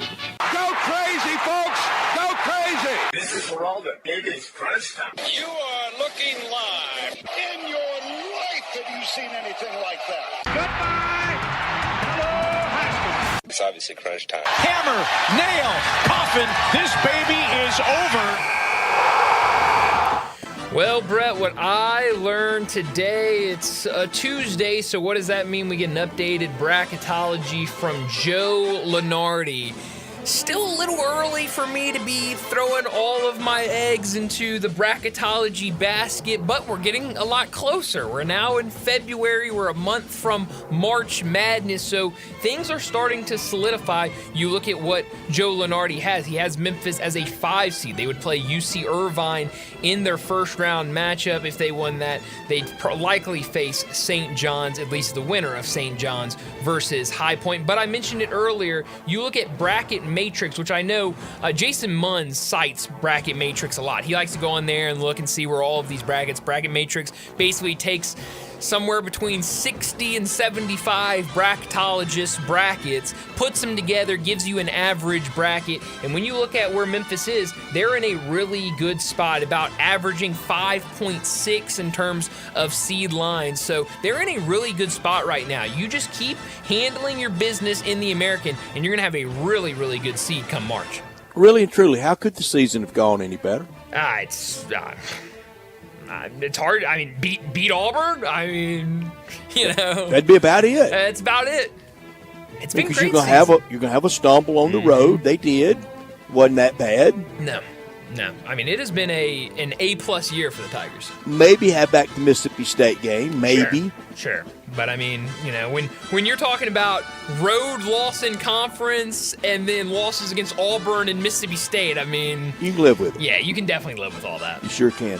What I learned today, love seeing the appreciation that's coming from everywhere now, earned by for Jalen Hurts, especially in this pouting, sulking era of me first players. He really had a case that he could make that he was wrong, that he was somewhat mistreated, but he never played that card. He went to work at OU, went to work when he was behind Carson Wentz in Philly, and got out there and got it done. Really outplayed Mahomes 2 years ago, but that was forgotten. And then on Sunday, he finally gets his due. I loved it. Yeah, no, it's a really, really, really good story. What I could have done without, it's this injury with Tyrese Hunter. It's something that is not too concerning, but it is something to keep an eye on. We've known that this is something he's been dealing with all season. I remember very early in the season when Jason Munch joined us on Friday saying that neither him nor PJ Haggerty were even practicing, that they would show up for practice, they would do rehab, they would kind of work out those injuries, but they would not be involved in practice. They'd go out there, they'd play, they'd look good. But this injury, it feels like everything I've heard that the plan was for him to to play Sunday. He gets there Sunday. They go through their warm-ups. Somewhere along that, he's just not able to go. Now the update today from Jason Munz. Tyrese Hunter is being held out of practice and will be a game-time decision Thursday at South Florida, according to a program spokesperson. I love what Matt Infield said earlier in the show, where at this point, it might not be a bad idea. Sit him Thursday against South Florida, see how things are. If he still needs to sit against Wichita State, sit him then. Do so. Then you have a whole week off, no midweek game next week before you see Florida Atlantic at home. It might be a good idea to sit him these 2 road games if it means getting a healthy Tyrese Hunter come tournament time. And everybody promised not to freak out if one of those 2 games happens to be a loss. Yes. Especially without him. Absolutely. I could have done without this. I want to issue a bad grammar alert to all the English teachers out there. Yeah. Done got ugly in Big D, hadn't it? Sure has. Very ugly. I mean, all joking aside, the threats at Nico Harrison safety. I mean, stop. Come on, please, people. We got to be better than this. Yeah. And I didn't know there was that many passionate basketball fans in Texas. Kidding. I know that. But, of course, Chief Dipstick Mark Cuban right in the middle of everything. Of course. He can't help it. Of course not. Yeah. I don't know how much I believe the real threats against Nico Harrison. If there are, I think it's crazy. But I don't know. I know I saw a local Dallas journalist after ESPN put it out there. He did his own digging, and that the Dallas Police Department said that there were no credible threats against Nico Harrison or anybody with Dallas. He put that out there. I forgot who with ESPN came out and said there were. He fired back and said, well, you don't know anything. I have my sources, whatever. But hopefully it hasn't come to that. If it has, that is insane. It really is. But also insane to have, easy to say, hard to prove. Very easy to say, but also insane is that we're having people thrown out for mouthing "Fire Nico" on the jumbotron. I mean, it is getting crazy in Dallas. Where are you beaming tonight? To Rupp for Tennessee and Kentucky at Rupp Arena. Tennessee 78 and 162 all time versus Kentucky 20 and 93 in Lexington, but 11 and 11 with Rick Barnes as head coach at Tennessee against Kentucky. Yeah, that's going to be a really fun game tonight. Beam me to this Michigan State-Indiana game tonight, 8 o'clock on Peacock. Michigan State, they lost back-to-back games last week against USC and UCLA on the road, but they beat Oregon in their last game out. On the other side, Indiana losers 5 straight, 7 of their last 8. And how about this? With a win tonight, Tom Izzo would record his 354th win in Big Ten play, which would surpass Bob Knight for the most in league history. So history on the line in that one. It sure is. Good one tonight in Starkville with Florida visiting Mississippi State. We talked about UConn and Omaha against Creighton. 4 NBA games. We'll be watching the Grizzlies late. Yes, we will. Late on TNT. Really good night with basketball. All the college action. Not a ton of NBA tonight, but the games we're getting feel like they're going to be really, really good. So keep an eye on everything. Enjoy your night. We'll talk to you again tomorrow afternoon.